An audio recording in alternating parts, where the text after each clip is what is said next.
Hi, I'm Maya Chen, and I'm 32 years old. I've been married to James Harrison for 3 years, and I wish I could say it's been the perfect fairy tale everyone expected. But honestly, it's been anything but smooth sailing. The biggest storm in our marriage has nothing to do with James himself. It's his mother, Victoria, who's made it her mission to remind me that I don't belong in their exclusive family circle. Let me take you back to how this all started. I met James at a tech conference in Seattle where I was presenting a panel on sustainable business practices. He was charming, witty, and surprisingly down-to-earth for someone who, as I would later discover, came from old money. Before we jump back in, tell us where you're tuning in from, and if this story touches you, make sure you're subscribed, because tomorrow I've saved something extra special for you. We connected over our shared passion for environmental conservation and our love of obscure indie films that no one else seemed to appreciate. James never flaunted his wealth. He drove a modest hybrid car and lived in a comfortable, but not extravagant, apartment. He wore the same navy blue jacket to most of our early dates, and we often spent evenings walking along the waterfront rather than dining at expensive restaurants. I fell in love with his humble spirit, his genuine laugh, and the way his eyes lit up when he talked about marine conservation.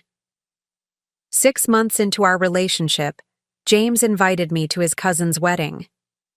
"It's time you met the family," he said, squeezing my hand with a mixture of excitement and, was that anxiety? I should have paid more attention to that subtle warning sign. The wedding was held at Sapphire Cove Resort, a breathtaking property on a private island off the coast of Maine. As our boat approached the island, I gasped at the sight. Pristine. Beaches, lush gardens, and an elegant colonial-style building perched on a bluff overlooking the Atlantic. "Your family knows the owners?" I asked innocently. James gave me a hesitant smile. "Actually, my grandfather built it. It's been in the family for generations." That was the moment I realized James wasn't just well off. He was part of the Harrison family, owners of one of the largest luxury hotel chains on the East Coast. The same family whose business practices I had actually criticized in my graduate thesis on sustainable tourism. I still remember stepping onto that island, feeling like I had wandered into a different world. Everyone was dressed in designer outfits that probably cost more than my annual salary at the nonprofit where I worked. Women with perfectly highlighted hair clutched crystal champagne flutes while discussing their summer homes and charity galas. And then I met Victoria Harrison, James's mother. She stood at the center of it all, a commanding presence in a tailored, cream suit that made her look like she had stepped out of a high-fashion magazine. Her silver-streaked dark hair was pulled back in an immaculate chignon, and a string of pearls, family heirlooms, I would later learn, adorned her neck. "So you're the environmental consultant," she said, looking me up and down with the practiced eye of someone accustomed to appraising the value of things and people. Her smile never reached her eyes as she took in my simple blue dress that I had splurged on for the occasion. "Sustainability director, actually," I corrected gently, extending my hand. "It's lovely to meet you, Mrs. Harrison." She barely touched my fingers before withdrawing her hand. "James mentioned you work for some sort of activist organization?" "The Pacific Northwest Conservation Alliance," I nodded. "We partner with businesses to implement sustainable practices while maintaining profitability." "How interesting," she murmured, in a tone that suggested it was anything but. "James has always had a bleeding heart for these causes. I suppose we can blame his college years for that phase." James tensed beside me. "It's not a phase, Mother. Maya's organization has helped transform dozens of companies." Victoria's eyebrow arched slightly. "Well, we must all have our hobbies, mustn't we?" She turned to greet another guest before I could respond, effectively dismissing me from her presence. That weekend set the tone for what would become a 3-year struggle for acceptance. James assured me his mother would warm up eventually, that she was just protective of the family legacy and worried about outsiders who might not understand their responsibilities to the Harrison name. She treated my college girlfriend the same. Way, he confided. Once she sees how amazing you are, she'll come around. But she didn't come around. Not when James proposed 6 months later with his grandmother's emerald ring, which Victoria suggested might be too precious for everyday wear when she saw it on my finger. Not when we moved into our Seattle home, which she called, charmingly, modest, with thinly veiled disapproval. And certainly not at our wedding, where she managed to smile for photographs while whispering to relatives that perhaps this was just James's rebellious period finally manifesting. I tried everything to win her approval. I learned about wine to discuss her prized collection. I read up on the history of New England's oldest families. I even volunteered for the hospital board she chaired, spending countless hours organizing their annual fundraiser only to have her take credit for my ideas. Nothing worked. To Victoria, I would always be the outsider, the girl from a middle-class California family who worked at a little environmental group and didn't understand the responsibility that came with the Harrison name. For 3 years, I swallowed my pride during family gatherings. I smiled through her backhanded compliments and pretended not to notice when she seated me far away from James at dinner parties. I convinced myself that if I just tried harder, if I was just patient enough, one day I would be truly accepted. But everything changed last month when the annual Harrison family vacation to Sapphire Cove Resort came around. This tradition, 2 weeks of summer spent at their beloved family property, was apparently sacred. For generations, Harrisons had gathered there to sail, play tennis, and strategize about the family business over lobster dinners and expensive cognac. This year would be my first Harrison vacation as James's wife. I had already taken time off work and bought new swimsuits for the occasion. James and I had even planned to use the opportunity to announce some exciting news to the family. Then, 3 weeks before the trip, James came home looking uncomfortable, his phone clutched in his hand. "So, about the vacation," he started, not meeting my eyes. I immediately sensed something was wrong. "What about it?" "Mother thinks it would be best if you didn't come this year." The words hit me like a physical blow. "Excuse me?" James ran a hand through his hair, a nervous habit I'd come to recognize. "She says this trip is really about family business planning. There will be a lot of meetings, strategy sessions about the hotel chain's future. She thinks you might be uncomfortable." "Uncomfortable? I'm your wife, James. That makes me family." I know, he sighed. "But there's going to be discussion about expanding some properties in environmentally sensitive areas, and Mother thinks your professional background might make things tense." I couldn't believe what I was hearing. "So I'm excluded because I might have an opinion about your family potentially damaging protected ecosystems?" "It's not like that," James protested weakly. "It's just this once. Next year will be different, I promise." But I knew it wouldn't be. This was just Victoria's latest tactic to remind me that I wasn't really a Harrison, that I would never truly belong in their world of privilege and power. And what hurt most was that James, once again, wasn't standing up to her. As I stood there in our living room, watching my husband fumble for excuses, something inside me finally snapped. 3 years of trying to be accepted, of dimming my light to fit into their world. And for what? To be told I wasn't welcome on a family vacation? What James didn't know, what none of the Harrisons knew, was that I wasn't just the idealistic environmentalist they dismissed me as. And the news we had been planning to share at Sapphire Cove wasn't just any announcement. Little did Victoria Harrison realize that her exclusive family paradise was about to change hands. And I had everything to do with it. What Victoria Harrison didn't know about me, what the entire Harrison family failed to understand, was that I wasn't just some naive environmentalist who happened to catch James's eye. Before I dedicated my career to sustainability, I had built and sold 2 tech startups in Silicon Valley. Preparing and narrating this story took us a lot of time, So if you are enjoying it, subscribe to our channel. It means a lot to us.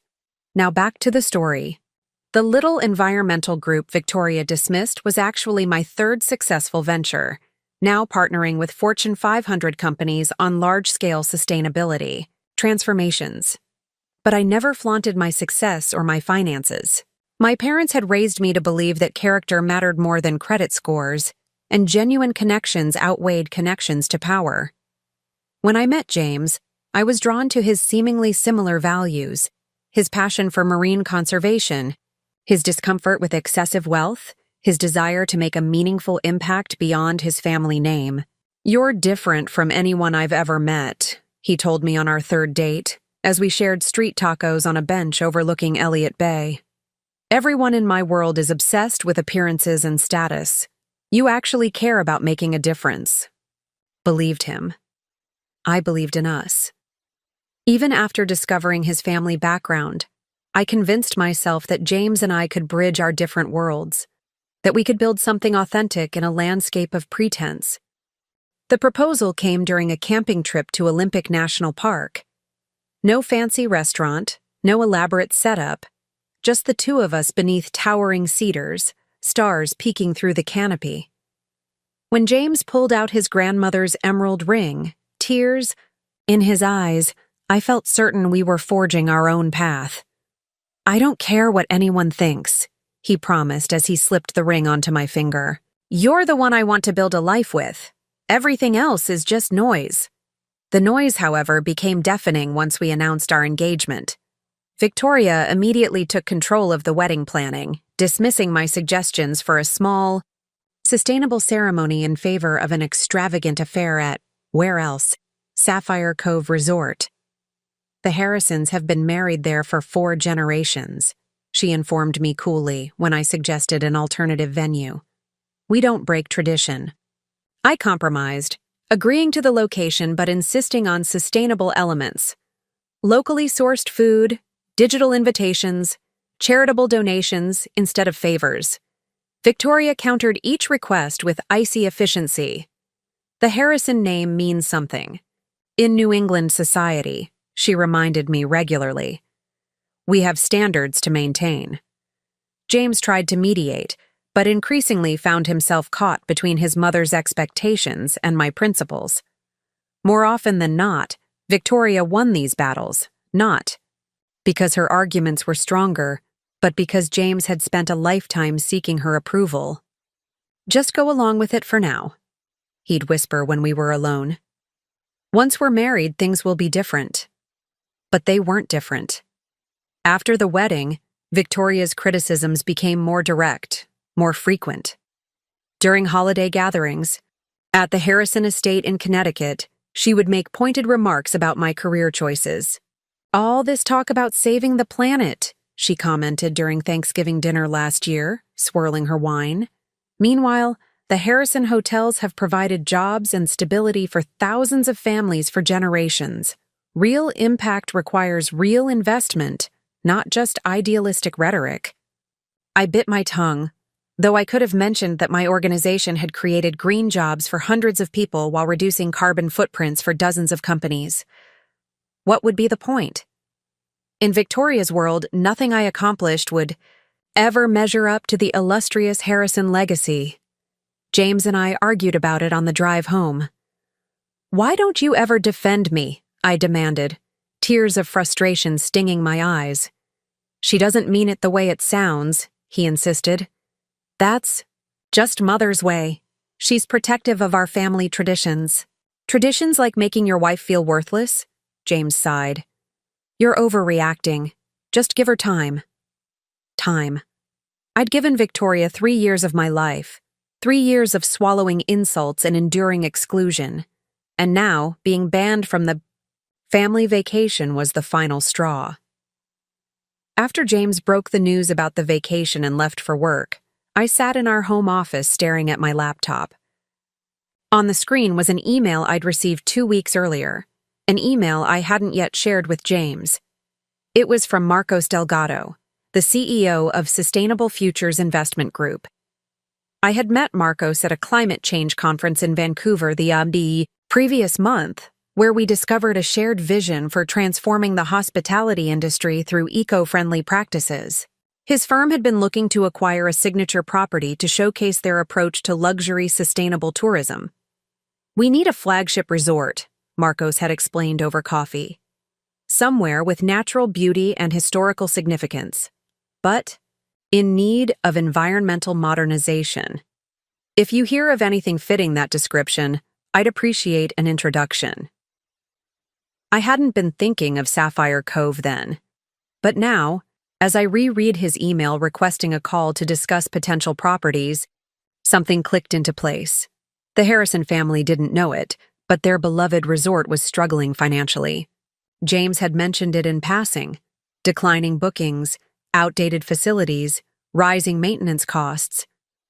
Victoria and the board of directors had been resistant to necessary renovations, especially eco-friendly updates that James had proposed.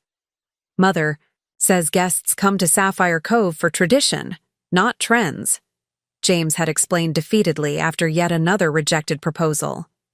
What if there was a way to save the resort while transforming it into something better? What if I could prove to the Harrisons, to Victoria, that my idealistic rhetoric could translate into meaningful action?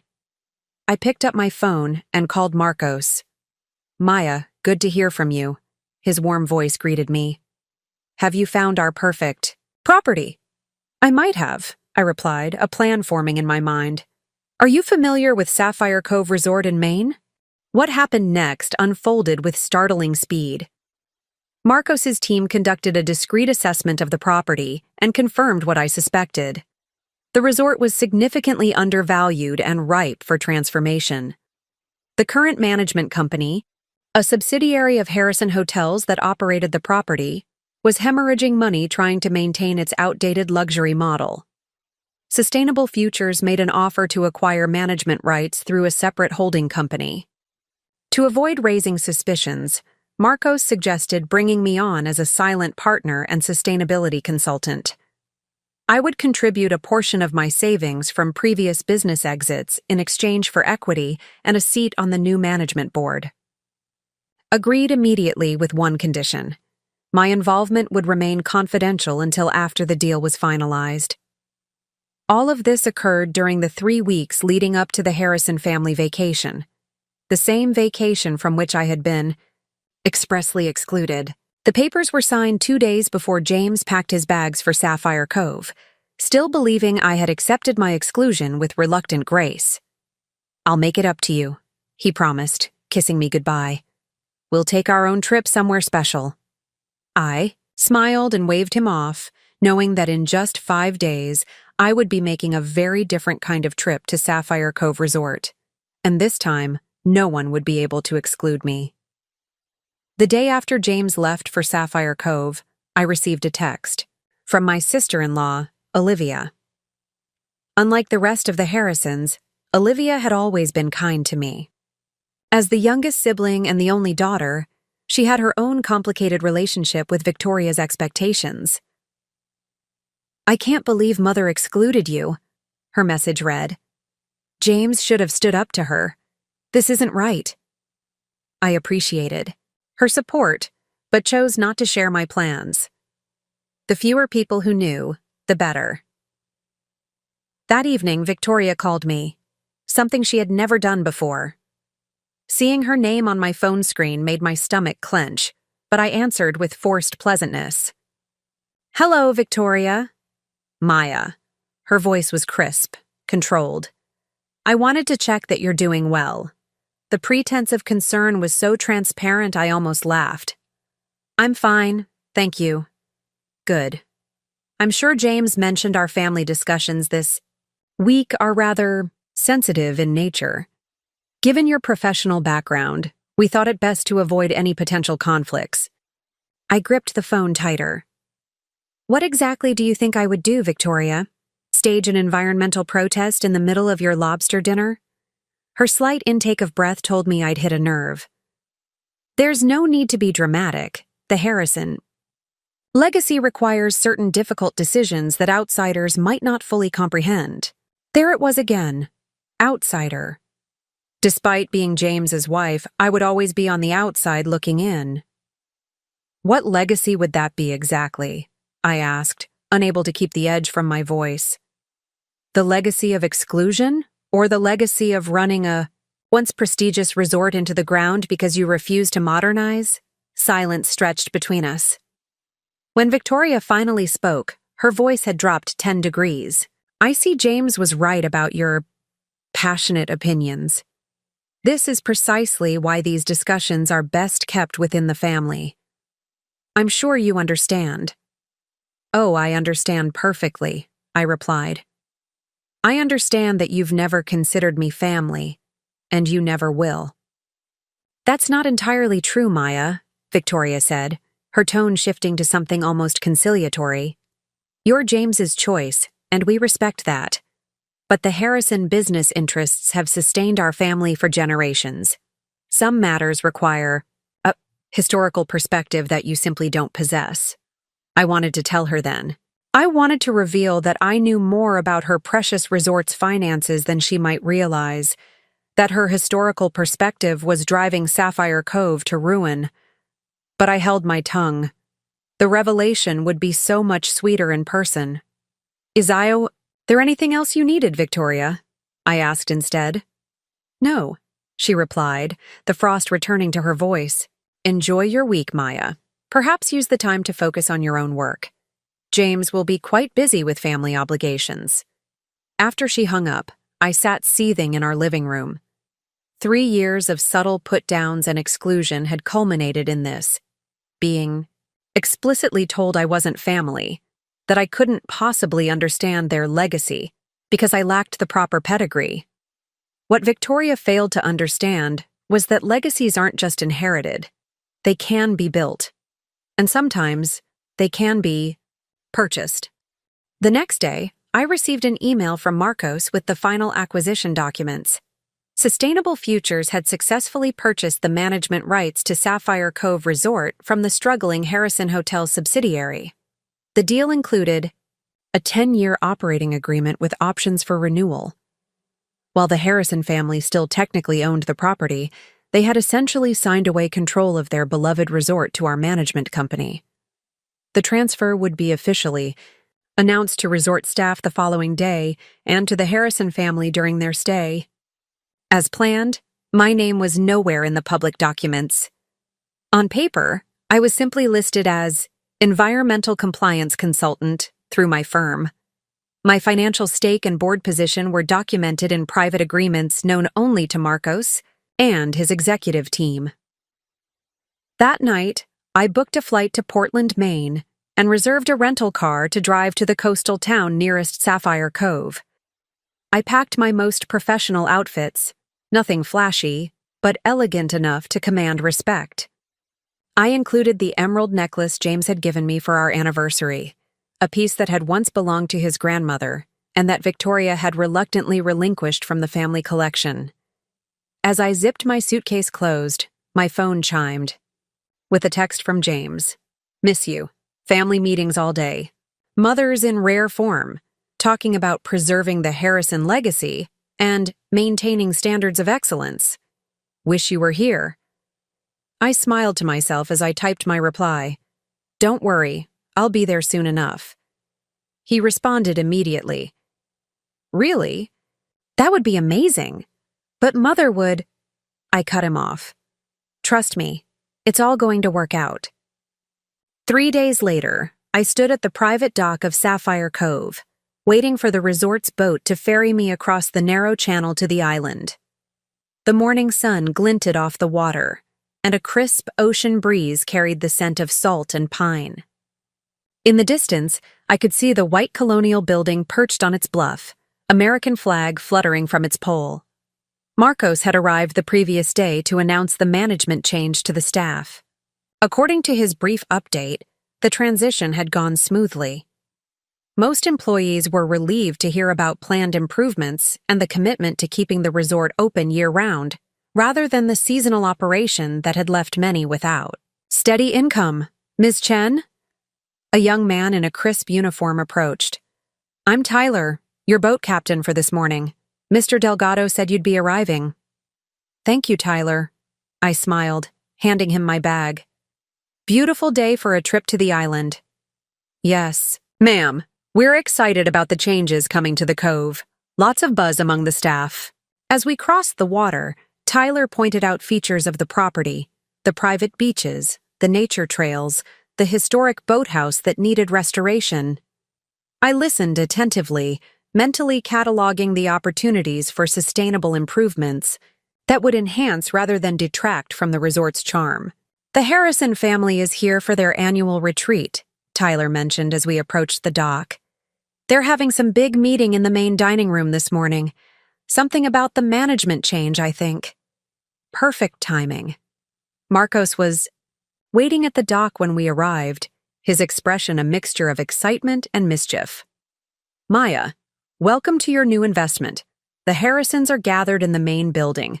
Victoria has been demanding answers about the new management company since yesterday. Has she indeed? I straightened my blazer. And does she know I'm involved? Not yet. His eyes twinkled. The staff has been instructed not to mention your name. The family has been told only that the new sustainability director will be joining. They're meeting to discuss future plans. I took a deep breath, feeling a curious mix of nervousness and vindication. Well then, let's not keep them waiting. We walked up the winding path to the main building, through gardens that had once been immaculate, but now showed signs of neglect. The resort still maintained its classic New England charm, but upon closer inspection, the wear was evident. Faded. Paint, weathered shutters, outdated fixtures. As we entered the grand lobby with its sweeping staircase and crystal chandelier, I caught a glimpse of my reflection in an ornate mirror. I didn't look like an outsider anymore. I looked like someone who belonged, someone with purpose and power. They're in there.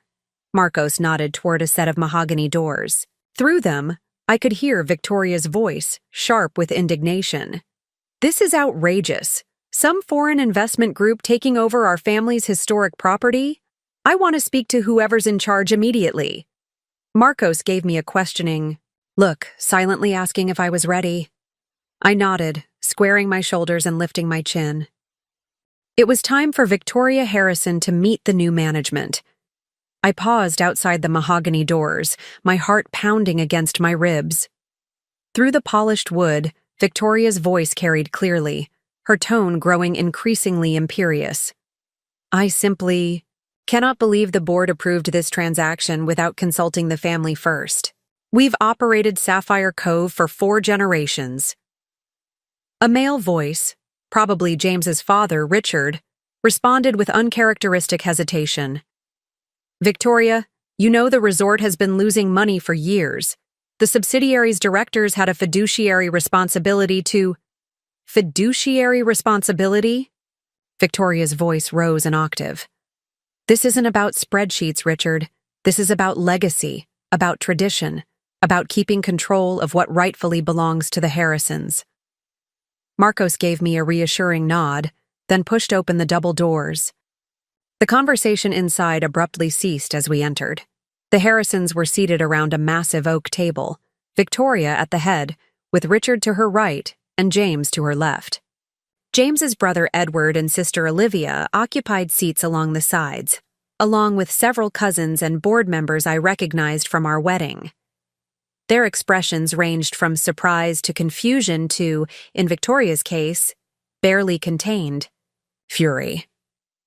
James's eyes widened when he saw me, his mouth forming a silent question. Good morning, Marcos said pleasantly. I'm Marcos Delgado, CEO of Sustainable Futures Investment Group. Thank you for allowing us to join your family meeting. Victoria rose from her chair, her pearl necklace gleaming against her navy silk blouse. We were not informed that you would be bringing... guests? Her gaze slid dismissively over me before returning to Marcos. This is hardly a guest, Marcos replied smoothly. Allow me to introduce Maya Chen, our environmental compliance consultant and a key advisor on the Sapphire Cove acquisition. A murmur ran through the room. James half stood, looking bewildered. Maya? What are you doing here? Before I could answer, Victoria cut in. This is completely inappropriate. My daughter-in-law has no business being involved in confidential business discussions. I stepped forward, meeting Victoria's gaze directly. Actually, Victoria, as a principal consultant on this project, I have every right to be here. Principal consultant? She repeated, her voice dripping with disbelief. On what grounds would your environmental group qualify you to consult on luxury hospitality management? I smiled, removing a folder from my portfolio. My qualifications include an MBA from Stanford, successful exits from 2 technology startups, and 5 years leading sustainability transformations for Fortune 500 companies. But more importantly, I paused, savoring the moment. I have intimate knowledge of what makes Sapphire Cove special to its guests, and what could make it even better. Victoria's face flushed crimson. This is absurd. You've been to the resort precisely twice. You know nothing about its history or its significance. On the contrary, I countered, opening the folder and sliding documents across the table.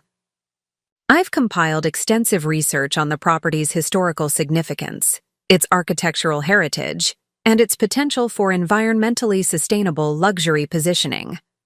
In fact, our market analysis suggests that by embracing its historical charm while updating its environmental practices, Sapphire Cove could increase bookings by 40% within 2 years. James was staring at me as if seeing me for the first time. You're part of the company that bought the management rights? Before I could respond, Victoria slammed her hand on the table. This is clearly a conflict of interest. She's using her connection to our family to infiltrate our business. Marcos cleared his throat. Mrs. Harrison, if I may, Maya's involvement was based purely on her professional qualifications and her vision for transforming Sapphire Cove into an industry leader in sustainable luxury hospitality. The fact that she happens to be married to your son is coincidental. That was stretching the truth, but I maintained a neutral expression. Coincidental? Victoria scoffed. This is obviously revenge for being excluded from our family gathering. I felt a flash of anger, but kept my voice steady. This is business, Victoria. The resort is struggling financially, and we have a plan to revitalize it while preserving its heritage. Whether you choose to see that as revenge or as an opportunity is entirely up to you. Richard Harrison leaned forward, suddenly interested. What kind of revitalization are we talking about here? Marcos nodded to me, and I began outlining our vision. Solar panels discreetly integrated into the historic architecture, gray water recycling systems, farm-to-table dining featuring Maine's coastal bounty, partnerships with local artisans, and conservation groups. Throughout my presentation, I could feel Victoria's glare burning into me, but I didn't falter. The Harrison name would remain prominently associated with the property, I concluded. In fact, we'd like to establish a historical exhibit celebrating your family's role in developing Sapphire Cove and the surrounding community. Several board members were nodding appreciatively. Even Edward looked impressed. But Victoria wasn't having it. This is nothing but a hostile takeover dressed up in environmentalist rhetoric, she spat. You've deliberately deceived this family. The deal is already finalized, Mother, Olivia interrupted, examining the documents I'd distributed. And honestly, these plans look remarkable. It's exactly the kind of modernization I've been advocating for years. Victoria turned on her daughter. You knew about this? No, Olivia replied calmly. But I've been telling you that we needed to embrace sustainability and modernization or risk losing everything. Maya and her team are offering a way to preserve the legacy while moving forward. Victoria stood abruptly, her chair scraping against the hardwood floor. I need to speak with my son, alone. She fixed James with a look that brooked no argument. James hesitated, glancing between his mother and me. I gave him a small nod. This confrontation had been inevitable. 5 minutes, he told her, following Victoria out onto the veranda that overlooked the Atlantic. Through the glass doors, I could see Victoria gesticulating forcefully, her face contorted with emotion. James stood with his back partly to me, his posture stiff and defensive. I couldn't hear their words, but their body language spoke volumes. Marcos leaned closer. "Are you okay?" "I will be," I murmured. "One way or another." The remaining Harrisons were examining our proposal with varying degrees of interest. Richard peppered Marcos with financial questions, while Olivia enthusiastically discussed the sustainable design elements with me. Only Edward seemed conflicted, his loyalty to his mother warring with his business acumen.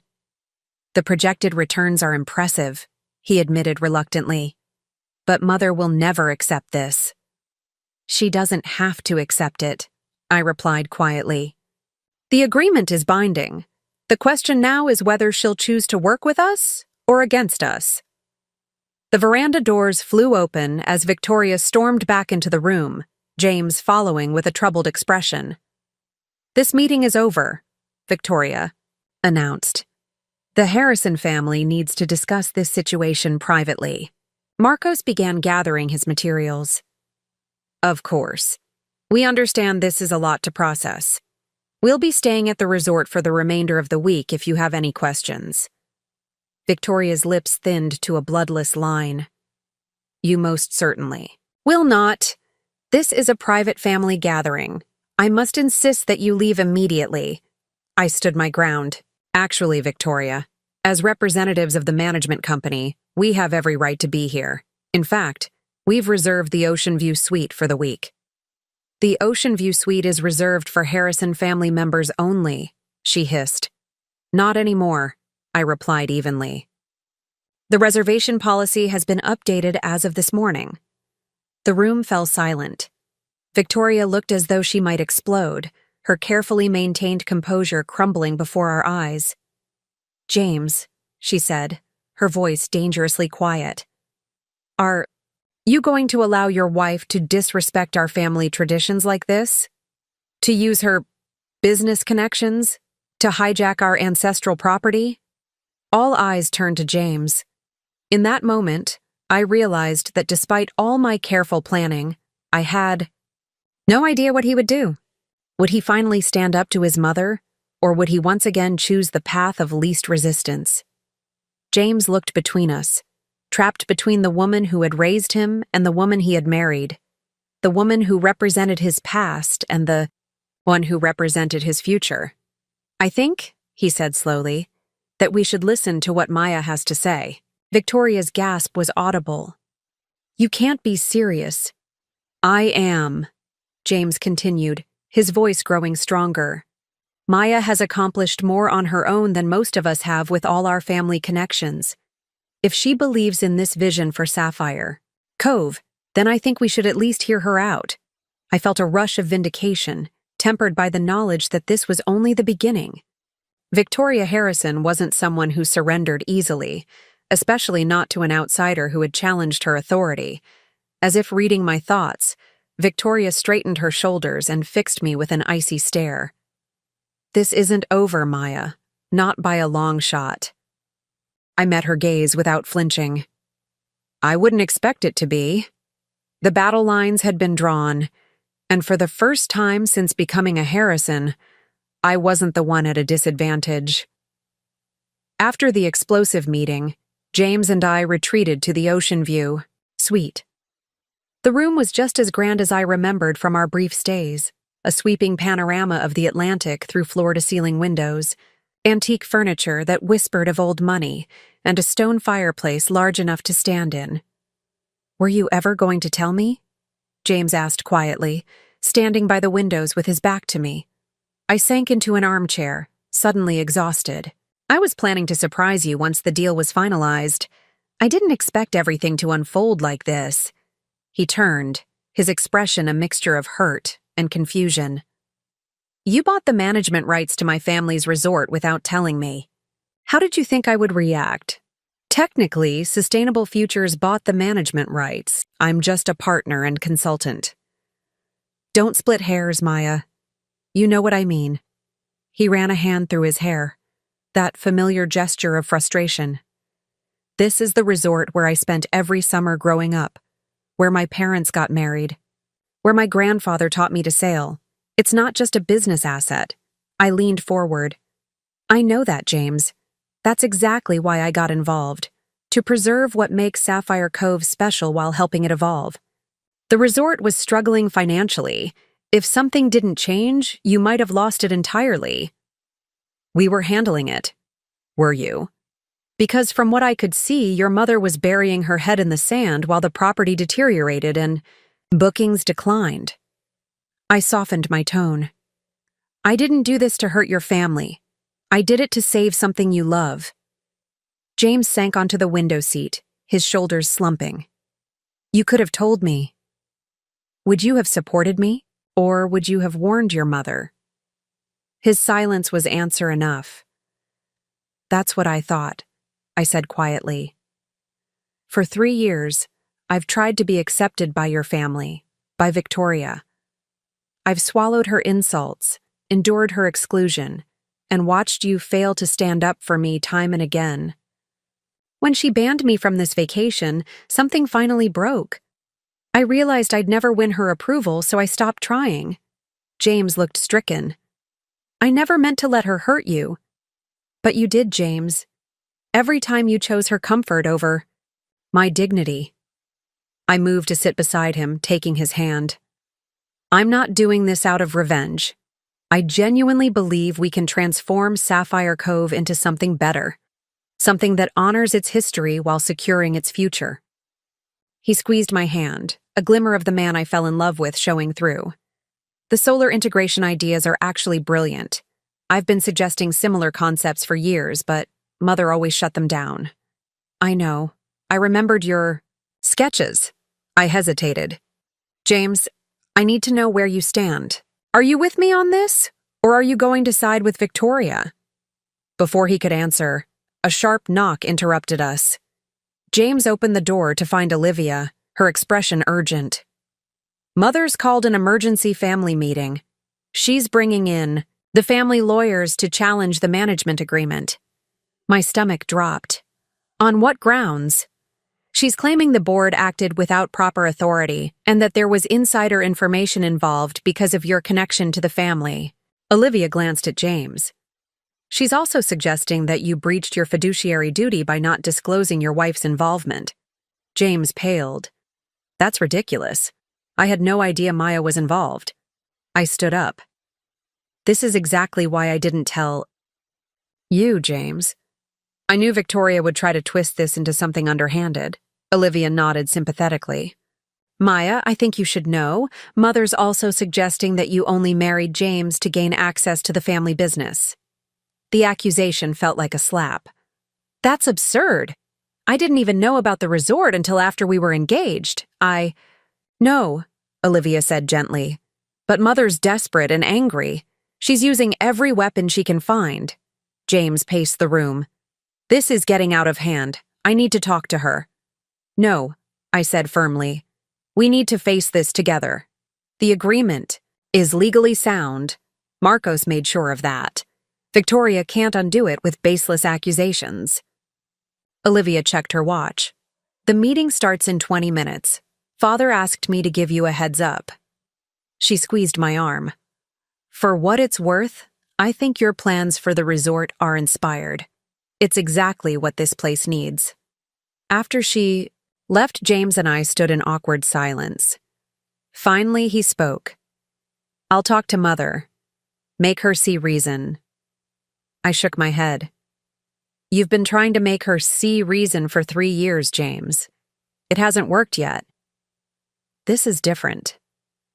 Is it? I challenged. Or is this just another situation where you'll start off defending me, then gradually give in to Victoria's demands to keep the peace? His face hardened. That's not fair. Isn't it? Name one time you've truly stood up to her when it mattered. James fell silent again, and in that silence, I felt the weight of our shared history. All the times he had chosen the path of least resistance, all the times I had swallowed my hurt to make things easier for him. "I'm going to the meeting," I said finally. "With or without you. I won't let Victoria bully me out of this opportunity, and I won't let her destroy what could be an amazing future for Sapphire Cove." I left him standing in the suite and made my way to Marcos's room down the hall. I needed to prepare for the legal challenge Victoria was mounting. As I walked the elegant corridor with its nautical artwork and brass fixtures, I felt a curious sense of belonging. This resort that had always symbolized my exclusion from the Harrison family might now become the means of my empowerment. Marcos opened his door immediately, already on a call with our legal team. He covered the phone briefly. "Victoria's moving fast. She's called in Reynolds and White, top-tier firm from Boston." "Of course she has," I muttered, taking a seat at his desk. As Marcos continued his call, I scrolled through the acquisition documents on my tablet, reviewing the clauses that protected our position. The agreement was solid. We had been meticulous in our due diligence and transparent in our disclosures. Victoria might be able to cause delays and generate negative publicity, but she couldn't invalidate the deal. A text from James appeared on my phone. "Going to speak with Mother privately before the meeting. Please wait for me." I sighed, typing, "Back. The meeting starts in 15 minutes. Don't let her manipulate you." His response was immediate. "I won't. Trust me." But did I trust him? After 3 years of watching him cave to Victoria's demands, I wasn't sure. And yet, a part of me desperately wanted to believe that this time would be different, that James would finally choose me, choose our future together, over Victoria's manipulation. Marcos ended his call, looking confident. "Our lawyers say we're on solid ground. The board approval was properly obtained, all disclosures were made, and your connection to the Harrison family doesn't constitute a conflict of interest, since you weren't involved in their corporate decision-making." Victoria. "Won't care about legal technicalities," I replied. "This is personal for her. She's lost control of something she considers her birthright, and she's lost it to someone she considers beneath her. Then we'll need to make this business, not personal," Marcos said pragmatically. "Focus on the benefits to the Harrison legacy, the preservation of the resort's historical elements, the financial upside." I nodded, though I doubted Victoria would be swayed by rational arguments. For her, this wasn't about spreadsheets or sustainability. Metrics, it was about power and pride. As we prepared to head to the meeting, a commotion erupted in the hallway. I opened the door to find James and Victoria locked in a heated argument just outside our room. "You're making a terrible mistake," Victoria was saying, her voice tight with fury. "That woman has manipulated you from the beginning. Can't you see what she's doing?" "The only manipulation I see is coming from you, Mother," James replied, his tone firmer than I'd ever heard him use with Victoria.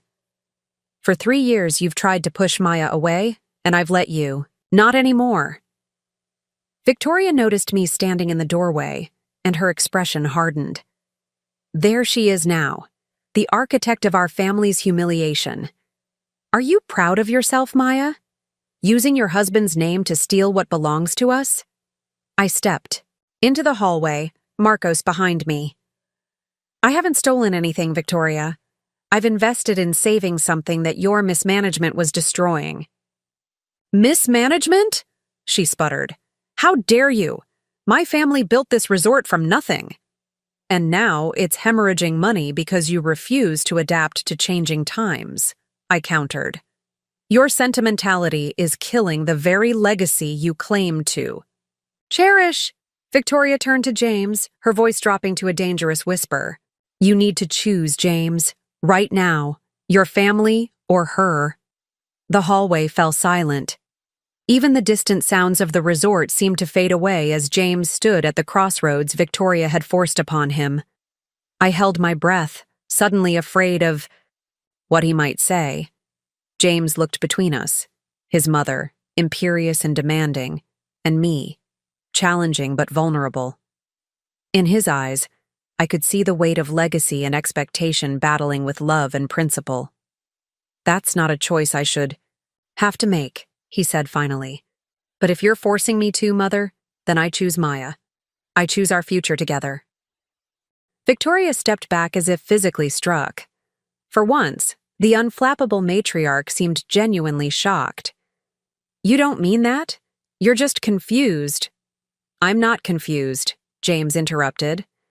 "For the first time in years, I'm seeing clearly. Maya isn't trying to destroy our family legacy. She's trying to save it, and I'm going to help her." He moved to stand beside me, taking my hand in his. The simple gesture spoke volumes. We were a united front at last. Victoria's face contorted, with rage and something else, perhaps the first flicker of fear. "This isn't over," she hissed, before turning on her heel and striding toward the conference room. James squeezed my hand. "I'm sorry it took me so long to stand up to her." I squeezed. Back, relief, and pride washing through me. Better late than never. Together, the three of us followed Victoria down the hall, preparing for the confrontation ahead. I had no illusions that James's stand would be enough to change Victoria's mind. If anything, her resistance would only intensify now that her own son had publicly defied her. The battle for Sapphire Cove, and for my place in the Harrison family, was just beginning. The Harrison family conference room was designed to intimidate. Wood-paneled walls displayed oil paintings of stern-faced ancestors and maritime scenes.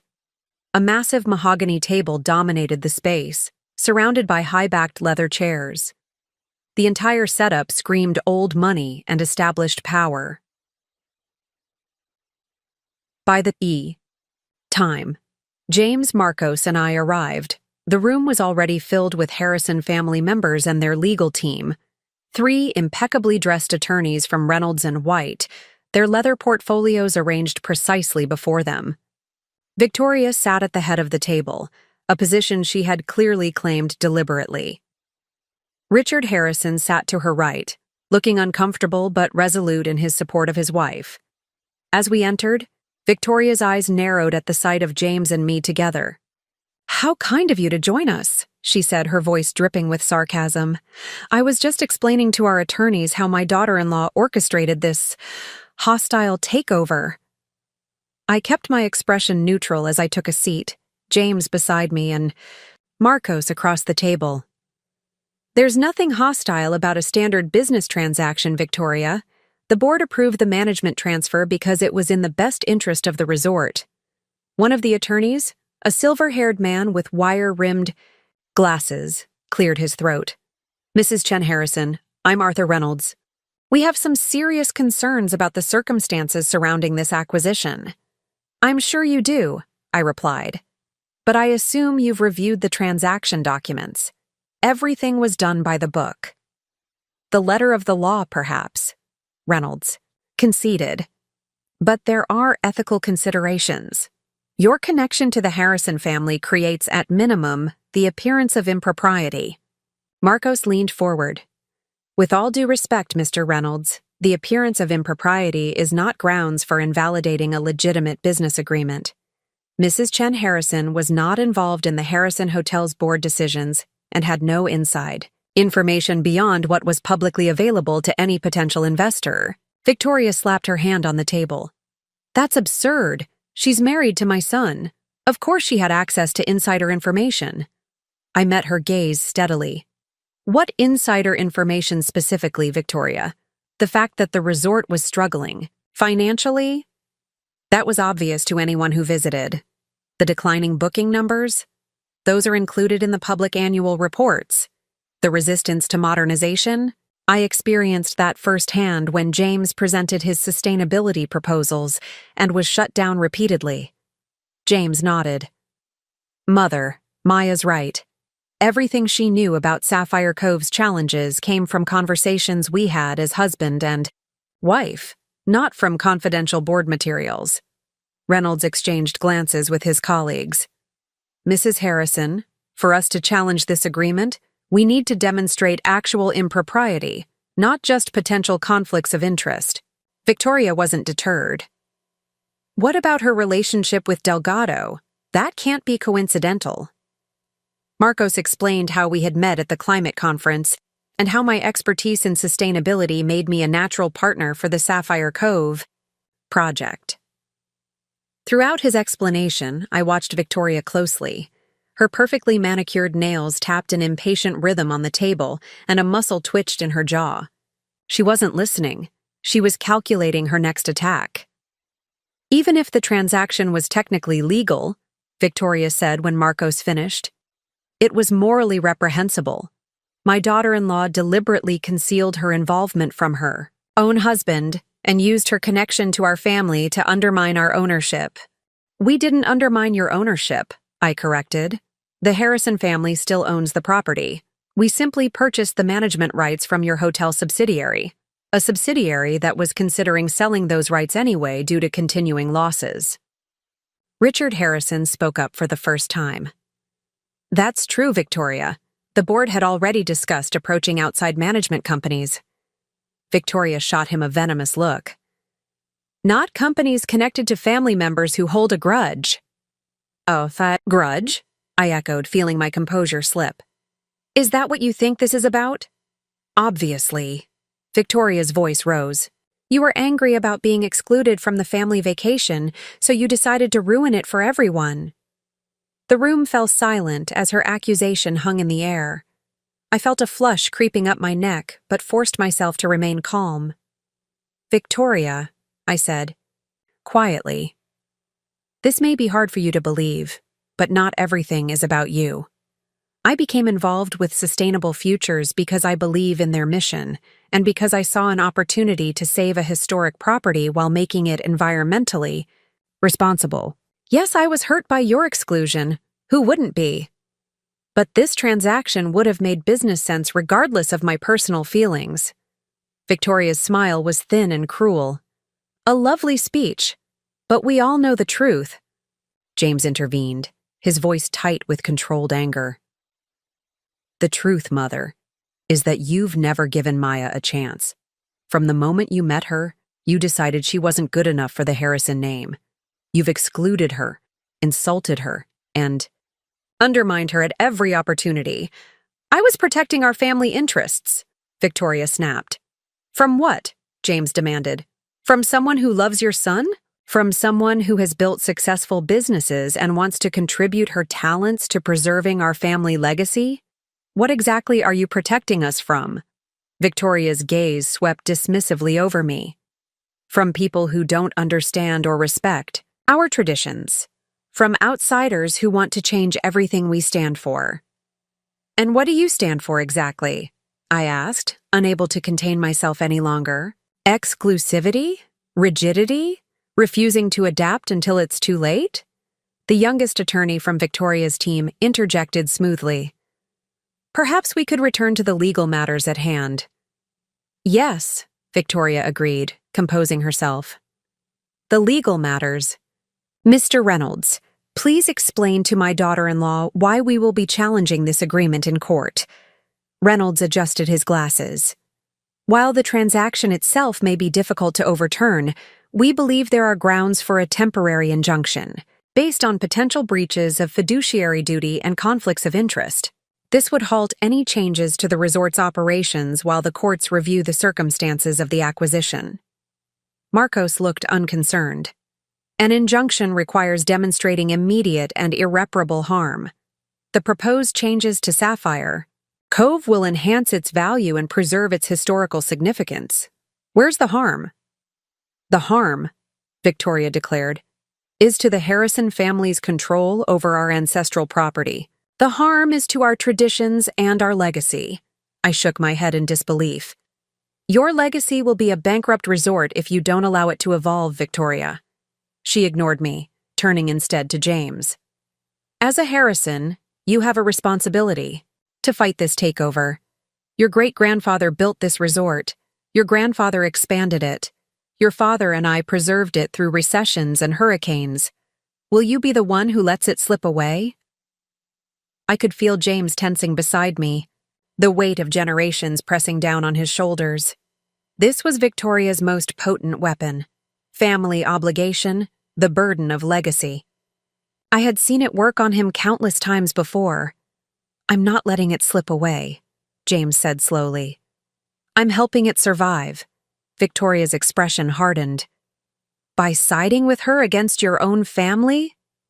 "I'm not siding against my family. I'm trying to save something we all love before it's too late." Victoria stood abruptly.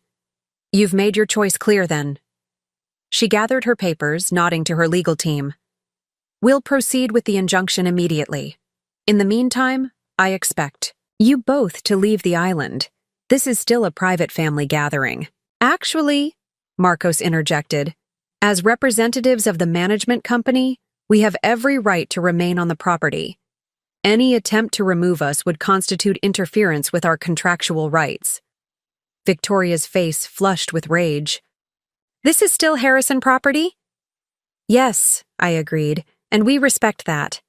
But the management agreement gives us the right to be here, to assess the property, and to begin planning improvements." For a moment, Victoria looked like she might physically explode with fury. Then, with visible effort, she composed herself into the picture of icy dignity. "Very well, stay if you must. But understand this, I will fight this takeover with everything I have. The Harrisons have weathered far worse threats than you, Maya." She turned to James. "And you need to decide where your true loyalties lie. With the family that raised you, or with a woman who's willing to betray her own husband for revenge." "That's enough, Mother," James said quietly. "You don't know what you're talking about." Victoria gathered her things, her legal team following suit. At the door, she paused for one final barb. "Enjoy playing hotelier while you can, Maya. This little victory of yours will be very short-lived." With that, she swept from the room, her attorneys trailing in her wake like expensive shadows. Several family members followed, though Richard lingered, looking torn. "She's just protecting what she loves," he offered apologetically. "Give her time." After they left, the room felt suddenly larger, the tension dissipating like fog in sunshine. Olivia, who had remained silent throughout the confrontation, let out a long breath. "Well, that went about as well as could be expected," she remarked dryly. James slumped in his chair, looking exhausted. "She's not going to give up." "Of course not," I agreed. "But neither am I." Marcos checked his watch. "I need to update our legal team. The injunction request won't succeed, but we should be prepared." As he left, James turned to me, his expression troubled. "Maya, was any of what she said true? Did you do this because of being excluded from the vacation?" The question stung, despite its predictability. That was the catalyst, yes.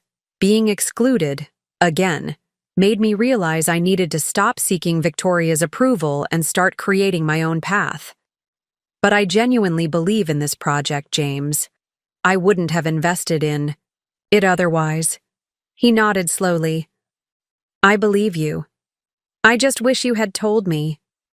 "Would you have supported me?" He hesitated just a fraction too long. "I would have tried." And there it was, the uncertainty that had defined our relationship for 3 years.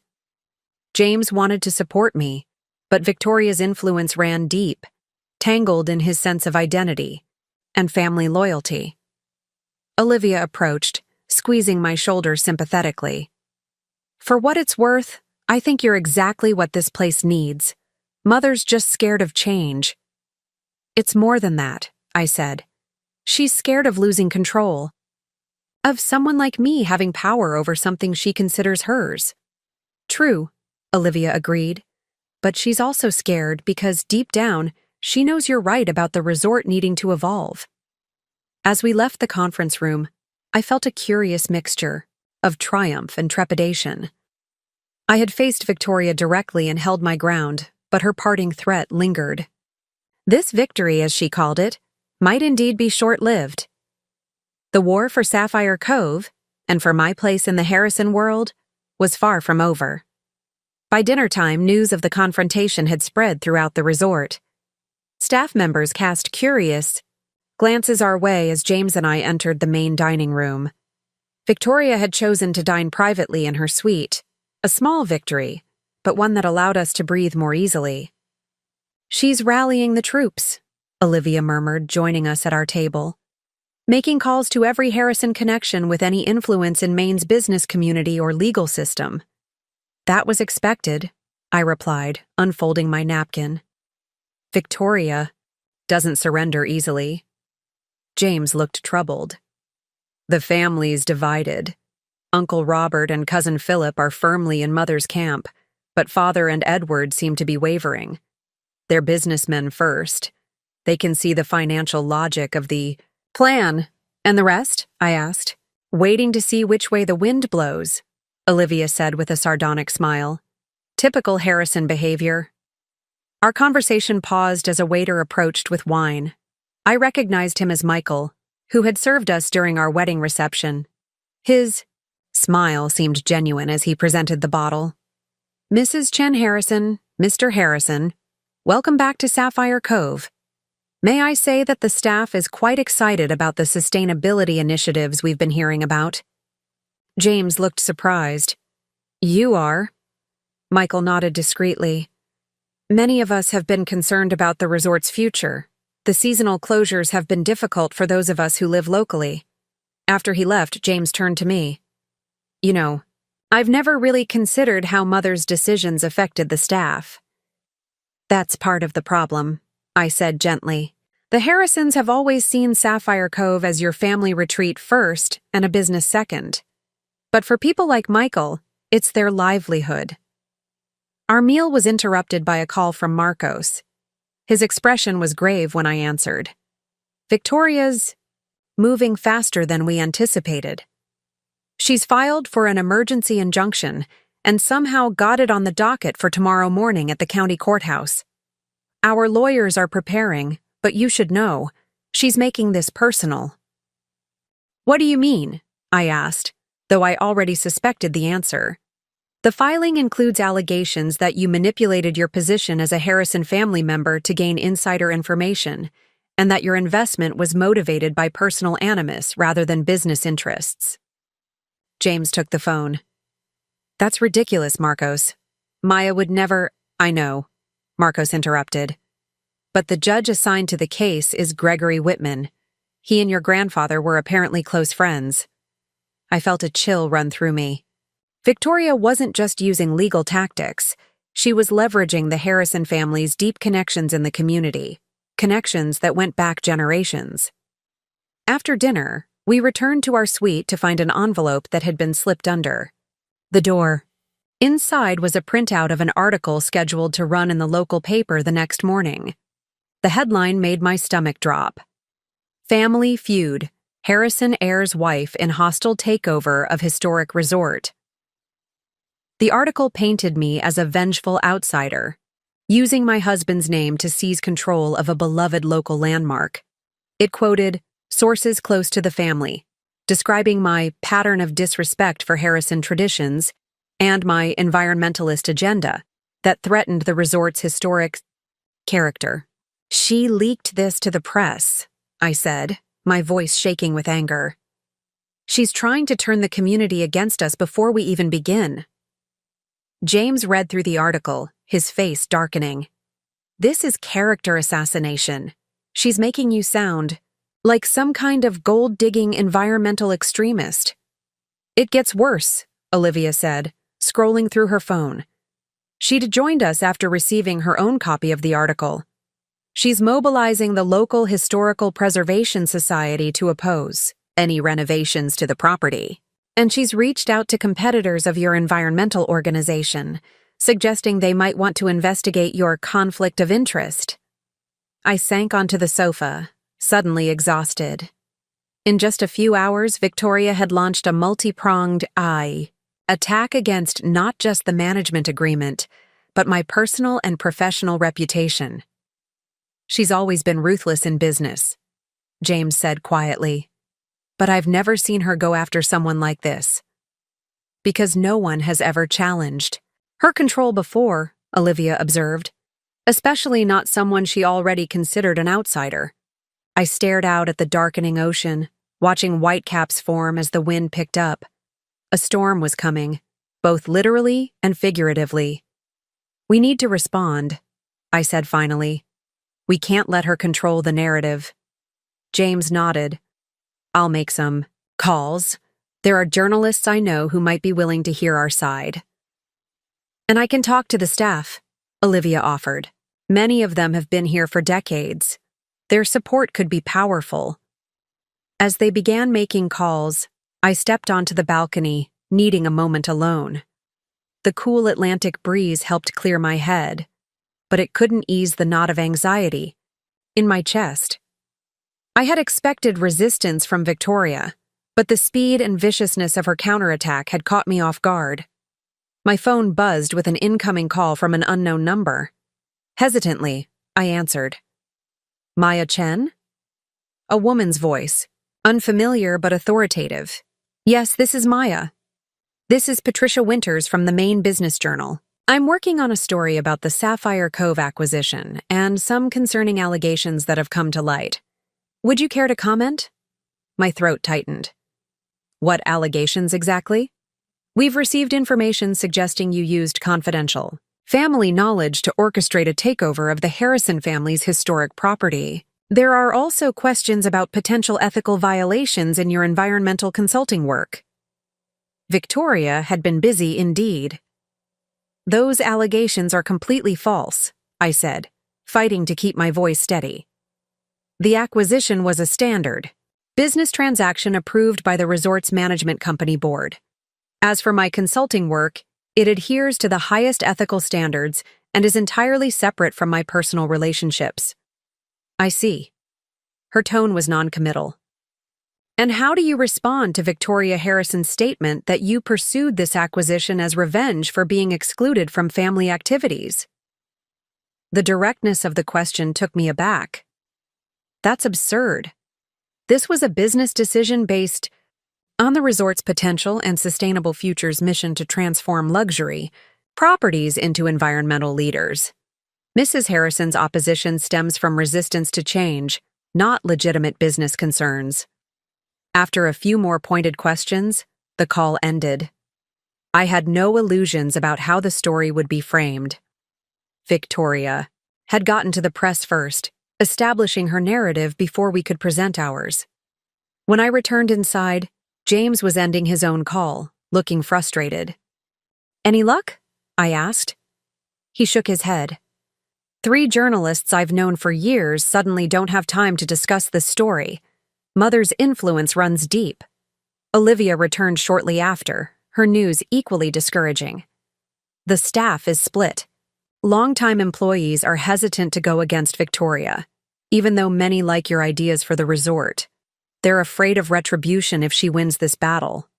Marcos called again with updates from our legal team. The injunction hearing was set for 9 a.m., and Victoria's lawyers had submitted a thick briefing package to the judge, including affidavits from several Harrison family members questioning my character and motives. We're preparing counter-arguments, Marcos assured us. The legal case against the agreement is weak, but I won't lie. Victoria's making this as personal and public as possible. After the call, James paced the room. I need to talk to her. Make her understand that this scorched earth approach hurts everyone, including the resort she claims to love. She won't listen, I said wearily. Not to me, not to you. She's determined to win at any cost. I have to try. This is getting ugly, and it's only going to get worse. Part of me wanted to stop him, to warn him that Victoria would only manipulate him again. But I recognized the determination in his eyes. This was something he needed to do, for his own peace of mind if nothing else. I'll go with you, I offered, but James shook his head. No, she won't speak freely if you're there. I need to talk to her alone, Harrison to Harrison. As James left, for Victoria's suite, I turned to Olivia. Do you think she'll listen to him? Olivia's expression was sympathetic but realistic. Mother doesn't listen. She waits for her turn to speak. But James needs to try. He's spent his whole life seeking her approval. It's a hard habit to break. While we waited, I checked my email to find a flood of messages. Colleagues asking about the rumors, business partners inquiring about the situation at Sapphire Cove, even a note from my former professor expressing concern about the allegations against me. Victoria's campaign was spreading beyond the local press. She's thorough, I'll give her that, I muttered, showing Olivia my phone. Mother believes reputation is everything, Olivia replied. She's trying to isolate you professionally as well as personally. An hour passed with no word from James. Then 2. I was about to go looking for him when the suite door finally opened. James entered, his expression unreadable. Well, I asked anxiously. What happened? He sank into an armchair, looking drained. She offered a deal. My heart sank. What kind of deal? If we voluntarily withdraw from the management agreement, she'll stop the media campaign and the legal challenges. She'll even consider incorporating some of the sustainability elements into future renovations. And what's the catch? I asked, already knowing the answer. James met my eyes directly. You would have no involvement with Sapphire Cove, ever, and… He hesitated. We would need to reconsider our living situation. Mother thinks it would be healthier if we spent more time in Boston, closer to family oversight. The true meaning was clear. Victoria wasn't just trying to push me out of Sapphire Cove, she was trying to separate me from James, to bring him back under family control. And what did you tell her? I asked, my voice barely audible over the pounding of my heart. I told her I needed to discuss it with you, James said. His eyes held an apology, but also uncertainty. In that moment, I realized that despite everything, despite the insults and exclusion I had endured, despite James's promise to stand with me, Victoria still held power over him. She had planted seeds of doubt that were already taking root. You're actually considering it, I said, the realization hitting me like a physical blow. I'm considering all options, James replied defensively. This fight is getting vicious, Maya. You've seen what she's willing to do. Your reputation, your business connections, she'll target everything you've built. So I should just surrender? Let her win? Again? It's not about winning or losing. It's about finding a solution that doesn't destroy everyone involved. I looked at James, really looked at him, and saw what I had been trying not to see for 3 years. A man who would always seek the path of least resistance when it came to his mother. A man who talked about standing up to Victoria but inevitably compromised when pressure mounted. I need some air, I said, grabbing my coat. I can't have this conversation right now. As I left the suite, I heard Olivia murmur to her brother, You know that's exactly what Mother wants, right? To come between you two? I didn't wait to hear James's response as I headed into the cool night air, the weight of Victoria's latest attack pressing down on me like a physical burden. The crisis was deepening, spreading beyond Sapphire Cove to threaten everything I had worked for, including my marriage. And for the first time since this battle began, I wasn't sure if I could win.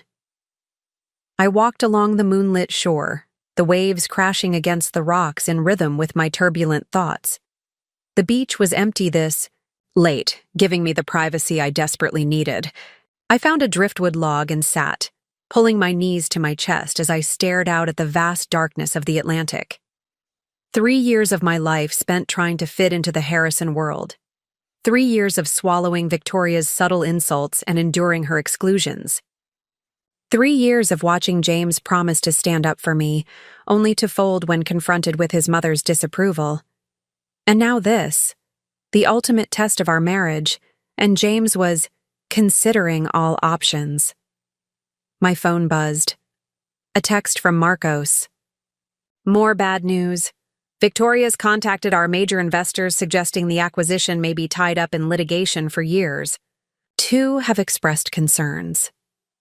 I didn't respond. What was there to say? Victoria was systematically dismantling every aspect of the deal, using her connections and influence to create a storm of doubt and controversy. Even if we won the legal battle, the reputational damage could be irreparable. Another message arrived, this one from James.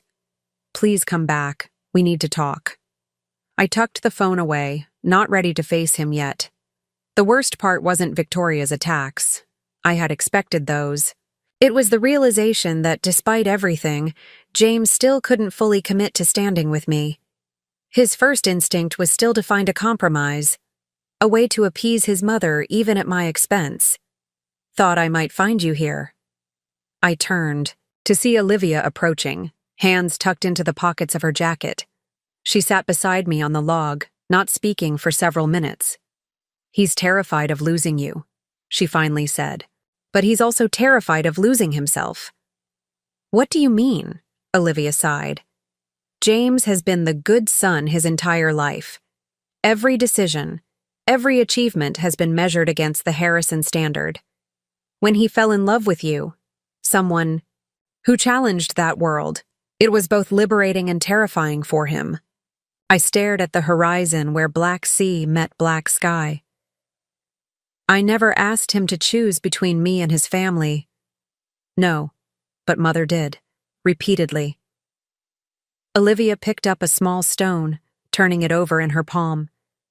"That's her specialty, creating false choices, making people feel they have to sacrifice one thing they love for another. And now she's doing it again. The resort or me?" "Exactly." Olivia tossed the stone into the waves. "What will you do?"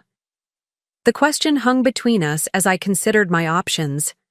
I could surrender the deal, preserve my marriage, and give Victoria the victory she craved.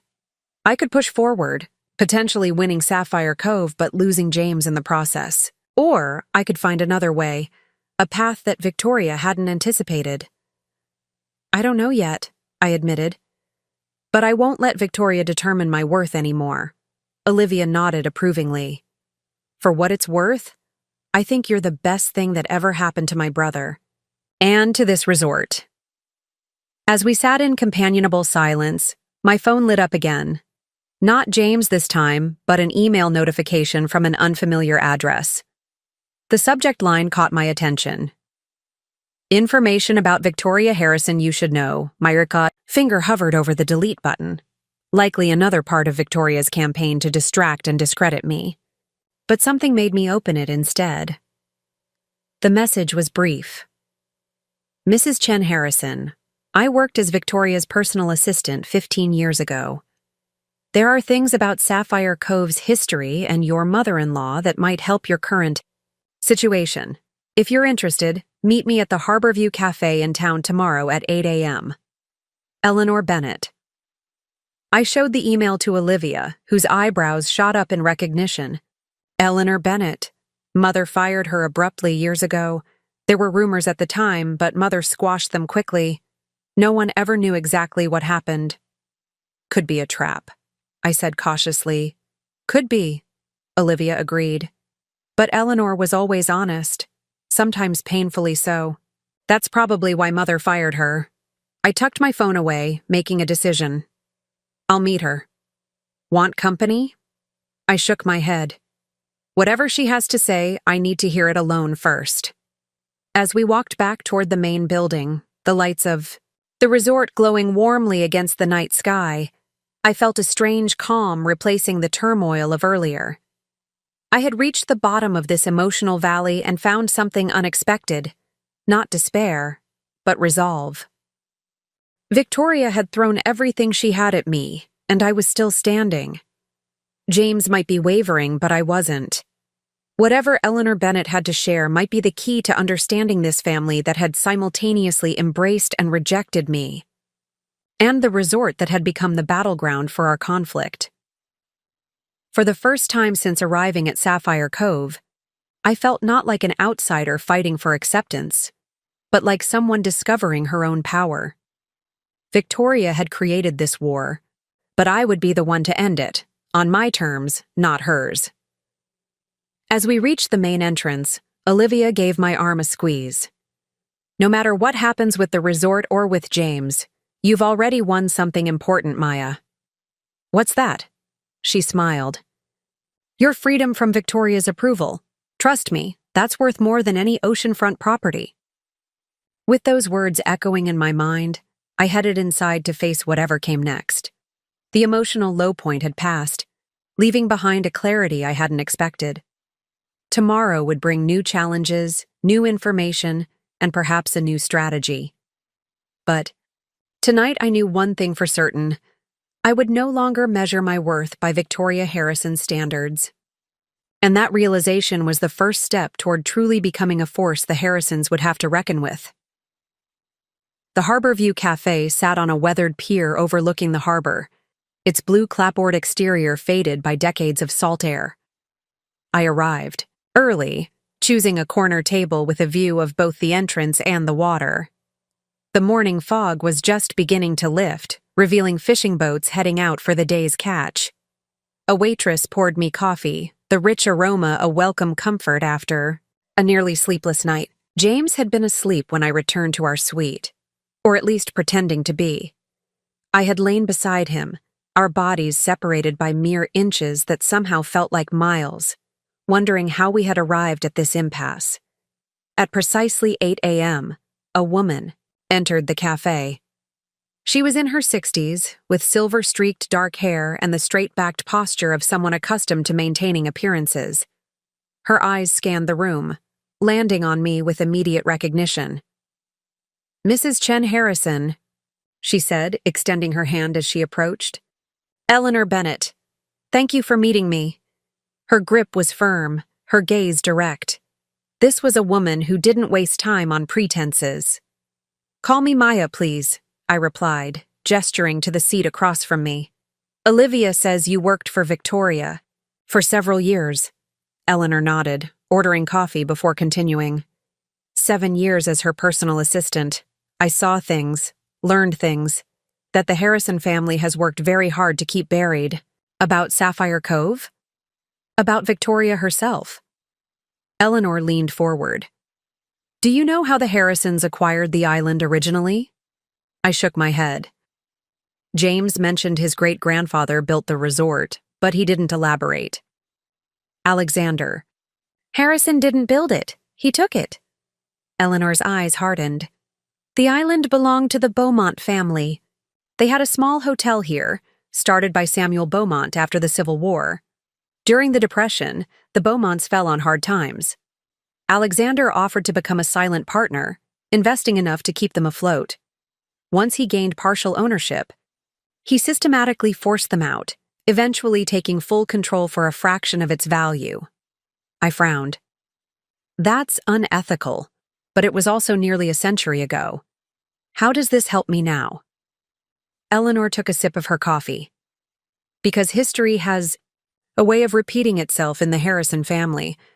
Victoria didn't tell you why she's so obsessed with maintaining control of Sapphire Cove, did she? She talks about legacy and tradition. It's more than that." Eleanor reached into her bag, withdrawing a faded photograph. "This is Samuel Beaumont's granddaughter, Catherine." The image showed a young woman in 1940s attire, standing proudly on the very pier where we now sat. Her resemblance to Victoria was startling, the same aristocratic features, the same confident posture. Catherine Beaumont was Victoria's mother. The revelation hit me like a physical blow. "Victoria is a Beaumont?" Eleanor nodded. Her mother married Richard's father, joining the families that had once been bitter enemies. Victoria has spent her entire life trying to prove she's a true Harrison, more devoted to the family legacy than anyone with pure Harrison blood. Her obsession with Sapphire Cove isn't just about maintaining a family property, it's about burying her Beaumont heritage and the story of how the Harrisons stole this island. The pieces were falling into place.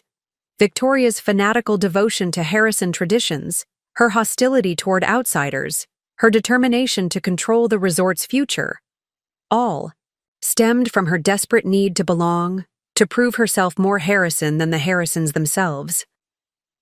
"There's more," Eleanor continued, Victoria's control of the resort isn't as secure as she pretends. According to the original partnership agreement between the families, if the resort ever ceases to be profitable for 3 consecutive years, ownership reverts to the Beaumont heirs. My mind raced.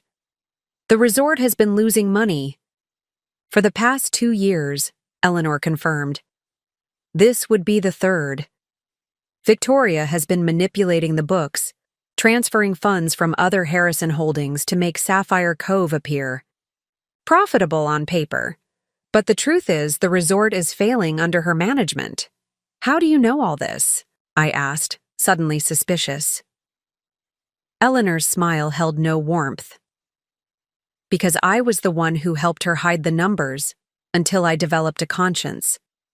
When I threatened to reveal what she was doing, she fired me and made sure I couldn't find work anywhere in New England. She slid a USB drive across the table. Everything's here. The original partnership agreement, the financial records I managed to copy before she fired me, documentation of the property's actual performance. It's 15 years old, but it establishes a pattern. I stared at the small device, understanding its explosive potential. Why give this to me? Why now? Because Victoria Harrison destroyed my life when I tried to do the right thing, Eleanor said quietly. And because the staff at Sapphire Cove deserve better than watching their livelihoods collapse under her mismanagement. As Eleanor left, I remained at the table, turning the USB drive over in my hands.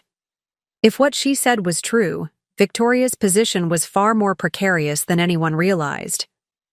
Her vicious campaign against me wasn't just about maintaining control. It was about preventing the exposure of her family's true history and her own financial manipulations.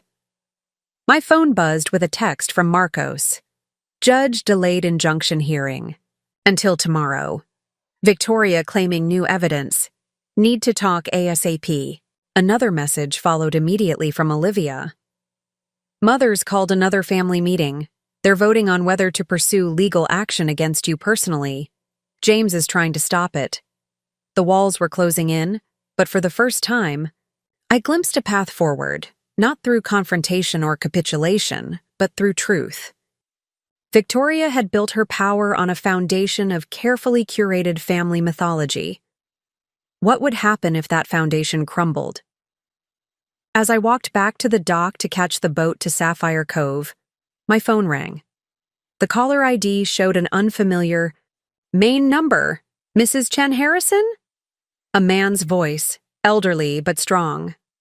My name is Harold Beaumont. Eleanor Bennett suggested I call you.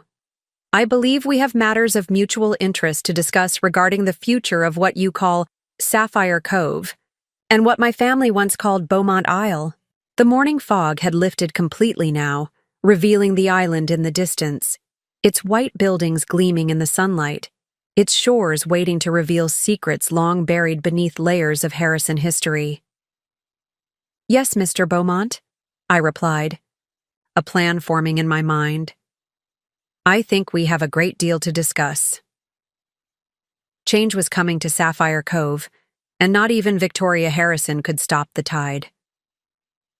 Harold Beaumont was waiting for me at a small boathouse near the public marina. He was older than I had expected, well into his 80s, with snow-white hair and deeply tanned skin that spoke of a lifetime on the water. His weathered fishing boat, the Catherine B., rocked gently against the dock.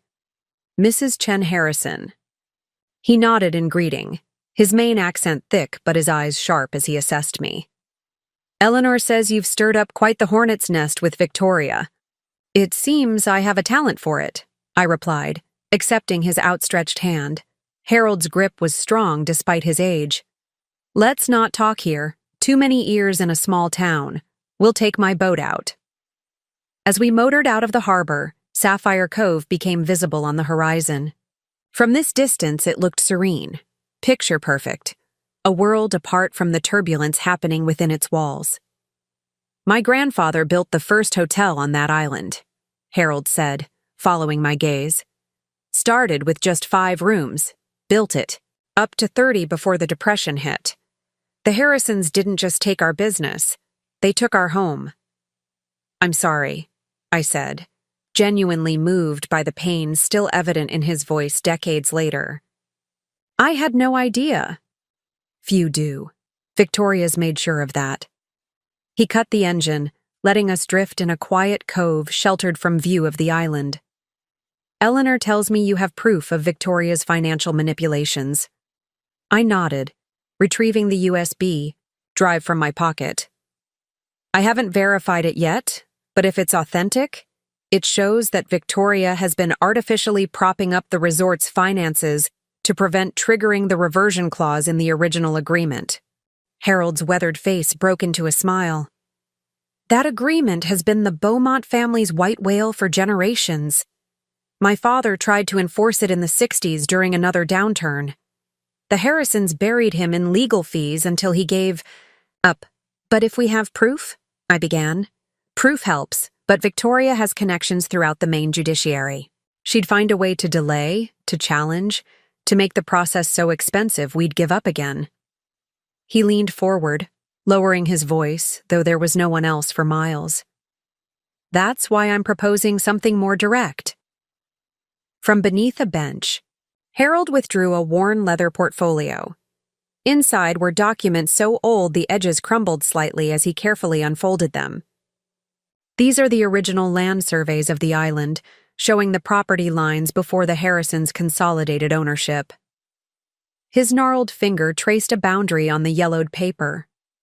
This section here, the north point with the lighthouse, was never legally transferred to the Harrisons. A technical oversight in the deed that was never corrected. I studied the surveys, my pulse quickening. Are you saying part of the island still legally belongs to the Beaumonts? I'm saying that according to these records, the lighthouse and surrounding 5 acres have been in legal limbo for nearly 80 years. Not Harrison property, not officially Beaumont property either, but with a clear claim that my family could assert. The implications were staggering. The historic lighthouse was one of Sapphire Cove's most iconic features, featured in all their marketing materials. If the Beaumonts claimed ownership, I've consulted attorneys over the years, Harold continued. The claim is solid, but fighting the Harrisons alone would be financial suicide. That's where you come in. Me? Harold's eyes, faded blue but still penetrating, fixed on mine. You have resources, you have motivation, and most importantly, you have something I lack, a legitimate seat at the Harrison table through your marriage. He refolded the surveys with reverent care. I'm not getting any younger, Mrs. Chen Harrison. Before I die, I want to reclaim some small piece of what was stolen from my family. With your help, I believe we can do that. And in the process, break Victoria's stranglehold on Sapphire Cove, once and for all. As we motored back to the harbor, my mind raced with possibilities. This unexpected ally and his explosive revelation had changed everything. Victoria's greatest vulnerability wasn't the management agreement or even the financial irregularities. It was her family's original sin, the theft that had founded their precious legacy. Harold handed me the portfolio as we docked. Consider this a loan. Use it wisely. I will, I promised, understanding the trust he was placing in me. As his boat pulled away, my phone buzzed with a message from James. Where are you? The injunction hearing is moved up to 3 p.m. Victoria's lawyers say they have a breakthrough. Please come back.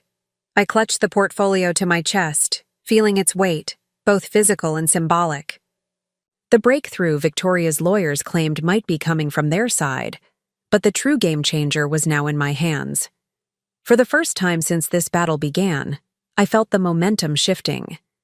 Victoria had thrown everything she had at me, but she could never have anticipated Harold Beaumont and the century-old secret that was about to upend her carefully constructed world. I arrived back at Sapphire Cove with barely enough time to change before the emergency hearing. The resort was abuzz with tension. Staff members spoke in hushed tones, and Harrison family members clustered in small groups throughout the lobby, conversations ceasing when I walked past. James was waiting in our suite, pacing anxiously. Where? Have you been? I've been trying to reach you all morning. I had a meeting in town, I replied, carefully placing Harold's portfolio in my laptop bag. What's happening with the hearing? Mother claims she has evidence that you knew about the resort's finances before the management deal. She's saying you deliberately withheld your connection to Marcos until after the agreement was signed. His eyes searched mine. Maya, please, tell me that's not true. I met his gaze steadily. It's not true. I met Marcos at the conference exactly as I told you. But James, there's something bigger happening here. Something your mother has kept hidden for generations. Before I could explain further, Olivia burst into the room. We need to go. Mother's lawyers are already at the courthouse and they're looking smug. As we drove to the mainland, I debated whether to reveal what I had learned. The information Harold had shared could change everything, but using it meant potentially driving an even deeper wedge between James and his family. I needed more time to consider the implications. The county courthouse was an imposing granite building overlooking the harbor. Victoria's luxury SUV was already parked in front, her driver standing at attention. Inside, the wood-paneled courtroom held an audience of Harrison family members, resort staff, and curious locals drawn by the rumors swirling through town. Victoria sat at the plaintiff's table, the picture of wounded dignity in a tailored navy suit. When she saw me enter with James, her lips tightened into a thin line. Beside her lead attorney arranged documents with practiced precision. All rise, the bailiff announced as Judge Gregory Whitman entered, a distinguished man in his 70s who, according to Eleanor, had been a lifelong friend of the Harrison family. As the proceedings began, Victoria's attorney presented their case with measured indignation. Your Honor, what appeared to be a standard business transaction has proven to be something far more troubling.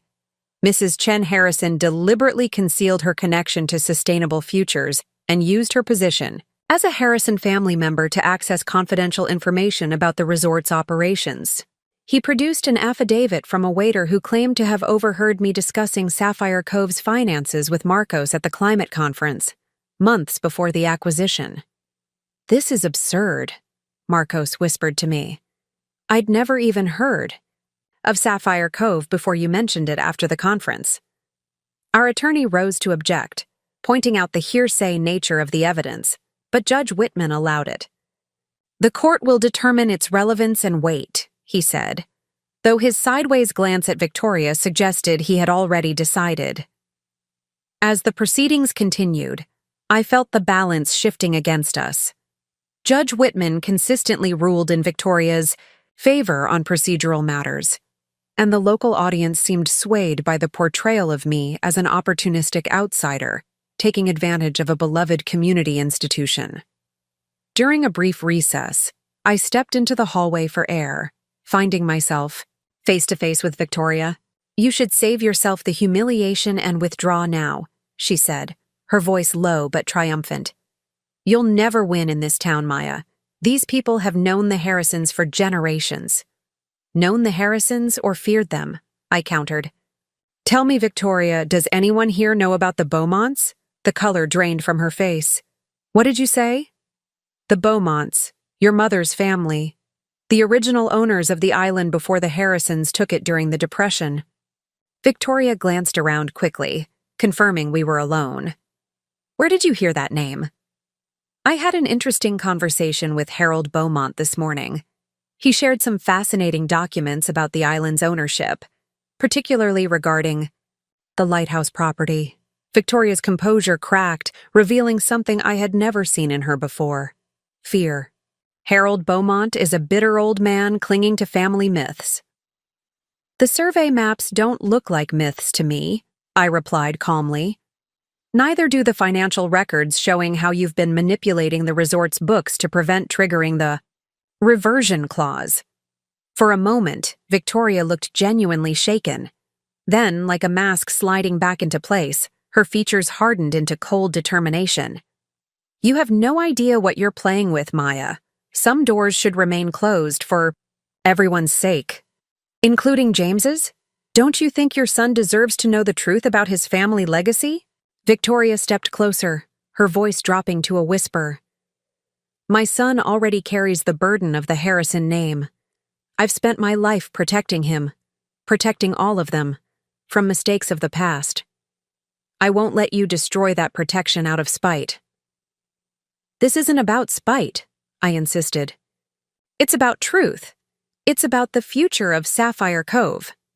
The future? Victoria laughed bitterly.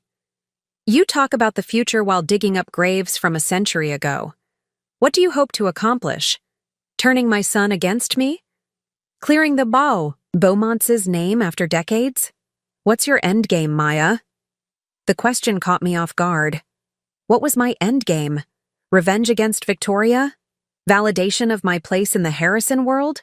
Or something more? A chance to transform Sapphire Cove into what it could be, unburdened by secrets and suppression. Before I could answer, the bailiff called us back into the courtroom. As I returned to my seat, I caught James watching me with a troubled expression. He had seen me talking with Victoria, but couldn't have heard our conversation. The uncertainty in his eyes reflected my own inner conflict. Judge Whitman cleared his throat, ready to continue the proceedings, but I suddenly stood, my decision made. Your Honor, before we continue, there's information that should be brought to the court's attention, information that fundamentally changes the context of this dispute. Victoria's attorney immediately objected, but I persisted. This case isn't simply about a management agreement. It's about the true ownership of Sapphire Cove, dating back to its acquisition from the Beaumont family in the 1930s. A murmur swept through the courtroom. Local residents exchanged glances, the name Beaumont obviously stirring recognition among the older generation. Your Honor, Victoria's attorney protested, this is clearly a delay tactic with no relevance to the matter at hand. Judge Whitman's gaze shifted between me and Victoria, whose rigid posture betrayed her tension. Mrs. Chen Harrison, these are serious allegations that extend well beyond the scope of today's hearing. They are directly relevant, Your Honor, I countered. Victoria Harrison's opposition to our management agreement stems not from business concerns, but from fear that our involvement would expose long-buried truths about how the Harrisons acquired Sapphire Cove. Victoria stood abruptly. This is outrageous! Your Honor, I request a brief recess to consult with my client. Judge Whitman nodded, clearly uncomfortable with the turn the proceedings had taken. Court will recess for 15 minutes. As the judge left the bench, the courtroom erupted in whispers. James turned to me, bewilderment clear on his face. Maya, what are you doing? What is this about the Beaumonts? It's about your family's history, James. The real history, not the sanitized version Victoria has presented all these years. I took his hand. And it's about finding a way forward for Sapphire Cove that honors that history instead of burying it. Across the room, Victoria was engaged in intense conversation with her attorneys, her carefully maintained composure showing cracks. For the first time in our long conflict, she was on the defensive. The revelation had been dropped like a stone into still water, and now the ripples were spreading, through the courtroom, through the community, and through the carefully constructed narrative the Harrison family had maintained for generations. And in those ripples, I glimpsed the possibility of resolution I hadn't seen before, not through victory or defeat, but through truth and reconciliation. The 15-minute recess stretched to 30 as Victoria and her legal team sequestered themselves in a small conference room. In the hallway outside the courtroom, I huddled with Marcos, our attorney, and, to my surprise, James, who had chosen to stay by my side despite his obvious confusion. You need to tell me everything, James said, his voice low and urgent. What's this about the Beaumonts? What does this have to do with my mother? I hesitated, then made a decision. Your mother is half Beaumont. Her mother was Catherine Beaumont, granddaughter of the man who built the original hotel on the island. James stared at me. That's impossible. Mother always said her parents were both from Philadelphia society. It's true, I insisted, retrieving Harold's portfolio from my bag. Look at these documents, the original surveys, the incomplete property transfer for the lighthouse section, the partnership agreement with the reversion clause. As James examined the yellowed papers, his expression shifted from skepticism to shock. This can't be right. Mother would have told me. Would she? I asked gently. Victoria has spent her entire life burying her Beaumont heritage, proving herself more Harrison than the Harrisons themselves. She's been obsessed with preserving what she sees as her rightful legacy, even at the cost of the resort's financial health. I explained what Eleanor Bennett had revealed about the financial manipulations, about Victoria propping up the resort's books to prevent triggering the reversion clause. James listened in stunned silence, his world visibly realigning. Our attorney, Margaret Chen, no relation, studied the documents with clinical interest. If these are authentic, they create significant complications for Victoria's case. The lighthouse property issue alone could tie up Sapphire Cove in litigation for years. That's not my goal, I said firmly. I don't want to destroy Sapphire Cove or the Harrison family. I want to save the resort and find a path forward that honors its full history. Noble sentiments, Margaret replied pragmatically, but we need a concrete strategy for this hearing. Judge Whitman is clearly predisposed toward Victoria, and these historical documents, while fascinating, don't directly address the injunction question. Marcos, who had been quietly absorbing everything, suddenly straightened. What if we propose a settlement? One that addresses both the management agreement and the historical claims. What kind of settlement? James asked. A partnership, I suggested, the idea crystallizing as I spoke. Between Sustainable Futures, the Harrison family, and the Beaumont heirs. A true partnership that acknowledges the shared history and creates a sustainable future for the resort. James considered this. Mother would never agree to share control. She might, I countered, if the alternative is a public exposure of family secrets and a protracted legal battle that could damage the Harrison name far more than a carefully managed partnership. Margaret nodded thoughtfully. It's a solid approach. We can present it as a good faith effort to resolve all outstanding issues and preserve the resort's legacy, the complete legacy. As we discussed the details, Olivia approached, her expression troubled. You need to see this, she said, holding out her phone. On the screen was a breaking news alert from the local paper. Historic dispute reignited. Beaumont claim on Sapphire Cove threatens Harrison legacy. How did they get this so quickly? I asked, stunned by the headline. Small town, Olivia replied grimly. Someone in the courtroom must have called it in. The point is, the story's out. The Beaumont connection is public knowledge now. James took the phone, scrolling through the article. They've quoted Harold Beaumont. He says he's gratified that the truth is finally emerging after nearly a century of silence.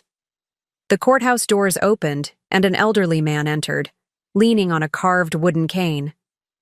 Harold Beaumont had decided to join the proceedings. I figured it was time to show my face, he said as he approached our group. Victoria Harrison has hidden from the truth long enough. James studied Harold's features, the same blue eyes as Victoria, the same proud bearing despite his age. You're my mother's cousin? Second cousin, Harold corrected.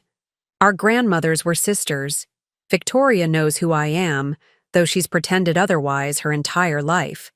The bailiff appeared, announcing that court would reconvene in 5 minutes. As we prepared to return to the courtroom, I pulled James aside. Are you okay? I know this is a lot to process. He ran a hand through his hair, that familiar gesture of stress. I'm trying to reconcile the mother I know with this. This person who would deny her own heritage, manipulate financial records, and go to such lengths to maintain a fiction. She thought she was protecting you, I said softly. Protecting the Harrison name and all it represents. By building it. On lies? James shook his head. I always knew Mother was obsessed with status and tradition, but this is different. A commotion at the end of the hallway drew our attention. Victoria had emerged from the conference room, her face ashen as she caught sight of Harold Beaumont. For a moment, she froze, staring at the elderly man who represented everything she had tried to erase. Then, with visible effort, she straightened her shoulders and marched toward the courtroom, refusing to acknowledge Harold's presence. Her attorneys followed, their expressions grim. She's going to fight, James murmured. Even now, she's going to fight rather than acknowledge the truth. I squeezed his hand. Then we need to give her a reason to stop fighting, a way to preserve her dignity while still moving forward honestly. As we filed back into the courtroom, I felt a strange mixture of determination and empathy. Victoria. Harrison had built her entire identity around denying part of herself, around proving her worth through rigid adherence to Harrison traditions. In her own way, she had been fighting for acceptance just as I had, willing to sacrifice authenticity for belonging. Judge Whitman called the court to order, his expression suggesting he had also heard the breaking news. Before we continue, I understand both parties may wish to address new information that has come to light. Victoria's attorney rose. Your Honor, we maintain that these historical claims are irrelevant to the injunction question and request that we return to the matter at hand. They're not irrelevant, I said, standing before our attorney could respond. They're at the heart of this dispute. Victoria's opposition to our management agreement isn't about business concerns. It's about maintaining control over a narrative she's constructed, a narrative that erases half of Sapphire Cove's true history. Victoria's eyes, locked with mine, a silent battle of wills across the courtroom, but beneath her anger, I glimpsed something else. Exhaustion. The burden of maintaining her carefully constructed reality was finally becoming too heavy to bear.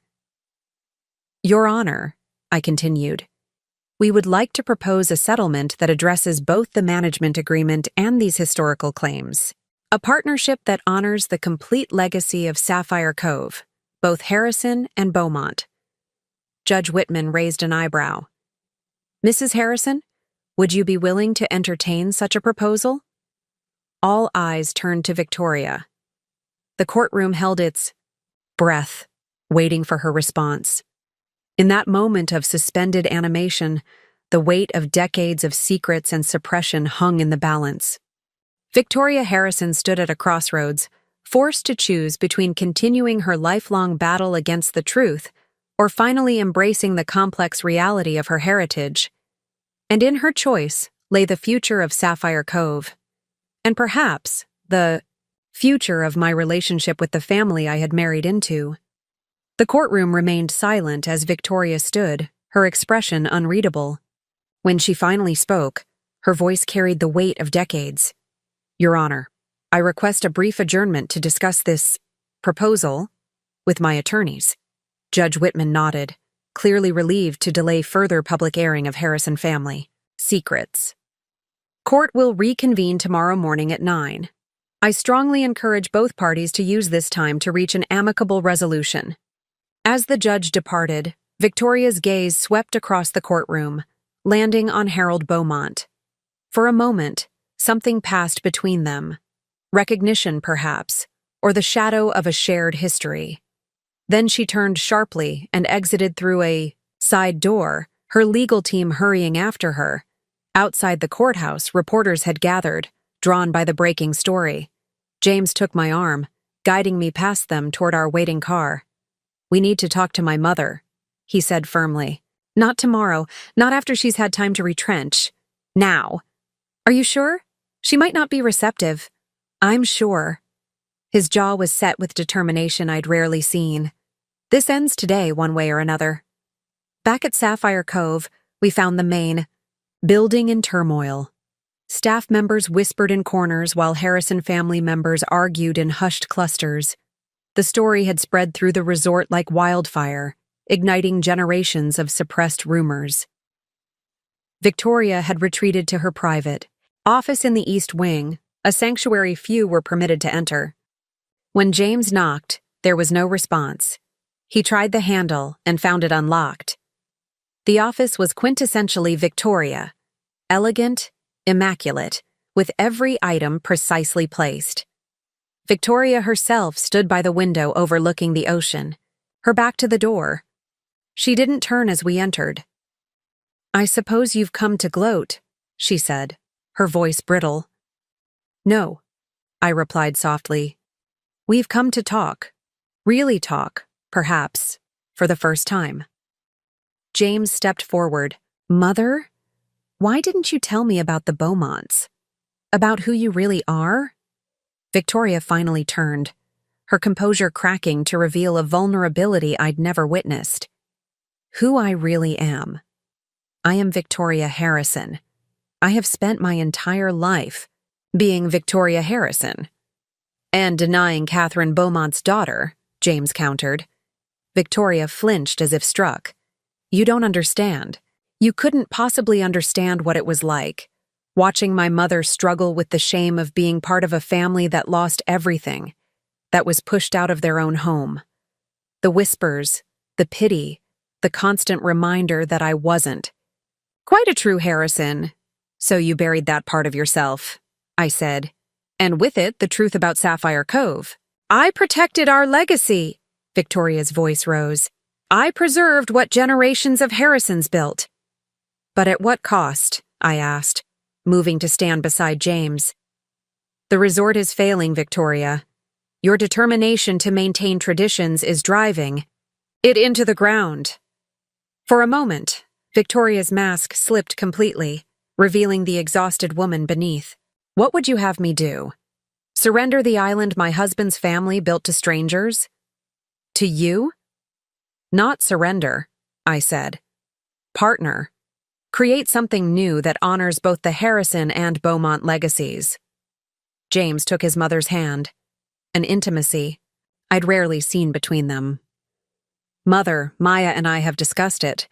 We want to propose a new vision for Sapphire Cove, one where the Harrison family maintains ownership, but with acknowledgement of the Beaumont contribution and a management structure that brings the resort into the future." Victoria wavered visibly, caught between decades of rigid control and the reality of her crumbling position. "The world already knows," I said gently. "The story is out there. We can't change that, but we can control what happens next." Victoria sank into her chair, suddenly, looking her age. "What exactly are you proposing?"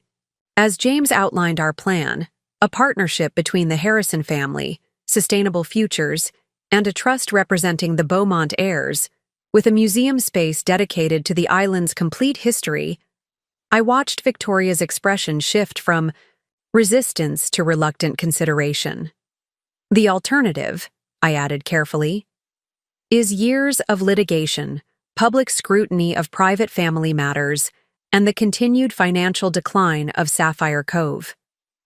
Victoria's gaze moved to the photographs lining her office walls, generations of Harrisons standing proudly on the island, her own image prominent among them. But nowhere was there a picture of Catherine Beaumont, the mother whose heritage Victoria had denied for so long. "I need time to think," she said finally.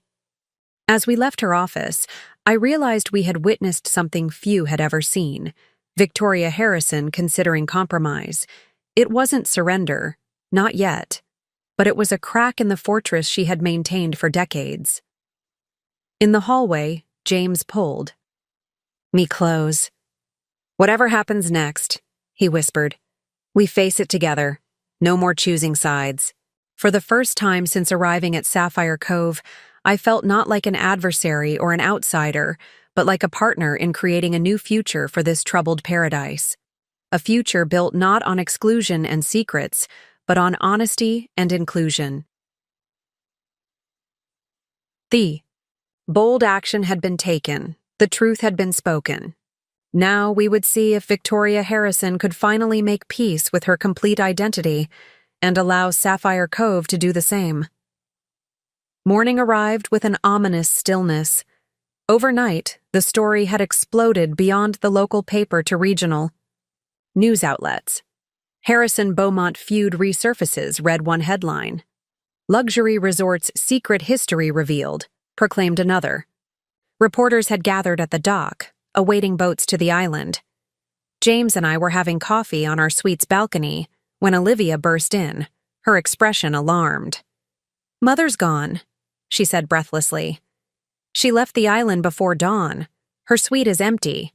Clothes gone, jewelry case missing." James stood abruptly. "Gone where?" "No one knows, but that's not all." Olivia handed him her tablet. "She sent this to all Harrison family members 20 minutes ago." The email was brief but devastating. "Family Maya Chen has orchestrated a deliberate attack on our legacy using manipulation and half-truths to divide us. Rather than participate in this charade, I am taking steps to protect what generations of Harrisons have built. I expect your loyalty in the difficult days ahead. Victoria Harrison."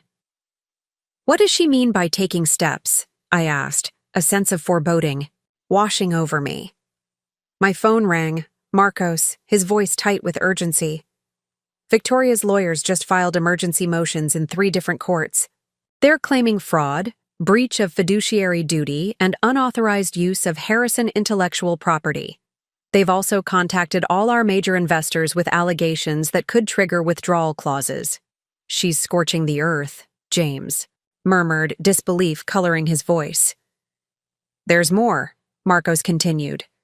"They've initiated proceedings to challenge your marriage settlement agreement, claiming James wasn't of sound mind when he signed it." I felt the blood drain from my face. "She's not just attacking the business deal. She's attacking our marriage." James took my hand, his grip tight. "She's gone too far." Within the hour, the full extent of Victoria's counterattack became clear. She had activated every connection, leveraged every resource, and pulled every string in her considerable network. The Harrison family attorneys had filed injunctions not just against Sustainable Futures, but against me personally. Credit agencies had received anonymous tips questioning my financial history. Even my former clients were being contacted with insinuations about my business ethics. Victoria Harrison hadn't just retreated. She had regrouped and launched a comprehensive campaign to destroy me professionally and personally. "She's desperate," Olivia said as we gathered in the resort's conference room with the legal team. "This is what Mother does when she feels cornered. She doesn't just defend, she obliterates." Richard. Harrison joined us, looking haggard. "I've tried calling her. She's not answering. I've never seen her like this. Not even during the worst business crises we've faced." Our attorney, Margaret, assessed the situation with professional detachment. "These are scorched earth tactics. Legally, they're thin, but fighting them will be expensive and time-consuming. That's exactly what she wants, to drain your resources and resolve." "What about Harold Beaumont's claims?" I asked. "The lighthouse property, the reversion clause?" "Still valid, but Victoria is creating so much noise that those issues are temporarily overshadowed." Classic misdirection. As our team strategized, counter-responses. I stepped away to the window, watching waves crash against the rocky shoreline. Victoria's attack was calculated to provoke an equally aggressive response, to drag this fight into a prolonged legal war that would ultimately damage everyone involved, including Sapphire Cove itself. James joined me, his expression troubled. "I'm sorry. I never imagined she would go this far." "I did," I admitted. "Not the specifics, but the intensity. Victoria sees this as an existential threat, not just to her control of Sapphire Cove, but to her entire identity. So what do we do? Counter each attack? That's exactly what she wants. A war of attrition where everyone loses except the lawyers." I turned from the window, a different approach crystallizing in my mind. "No, we don't counterattack at all." "What?" Victoria expects us to fight fire with fire. She's prepared for that battle and has positioned herself as the defender of Harrison tradition against outside usurpers. I moved back to the conference table. Instead, we changed the narrative completely. How? Marcos asked. By publicly embracing the full history of Sapphire Cove, both Harrison and Beaumont. By proposing exactly what we discussed with Victoria yesterday, but doing it publicly, transparently, and with Harold Beaumont's full participation. James caught on immediately. A partnership honoring both families' contributions, with a plan to revitalize the resort while preserving its heritage. Exactly. Victoria has positioned herself as the guardian of Harrison legacy. We position ourselves as guardians of the complete legacy, the truth she's been running from her entire life. Richard nodded slowly. That might actually work. Victoria's always been terrified of public opinion turning against the Harrison name. We need to move quickly, Margaret advised, before her legal maneuvers gain traction. Within the hour, we had drafted a public statement and partnership proposal, with Harold Beaumont's enthusiastic approval. Rather than hiding from the press, gathered at the dock, we invited them to the resort for a formal announcement.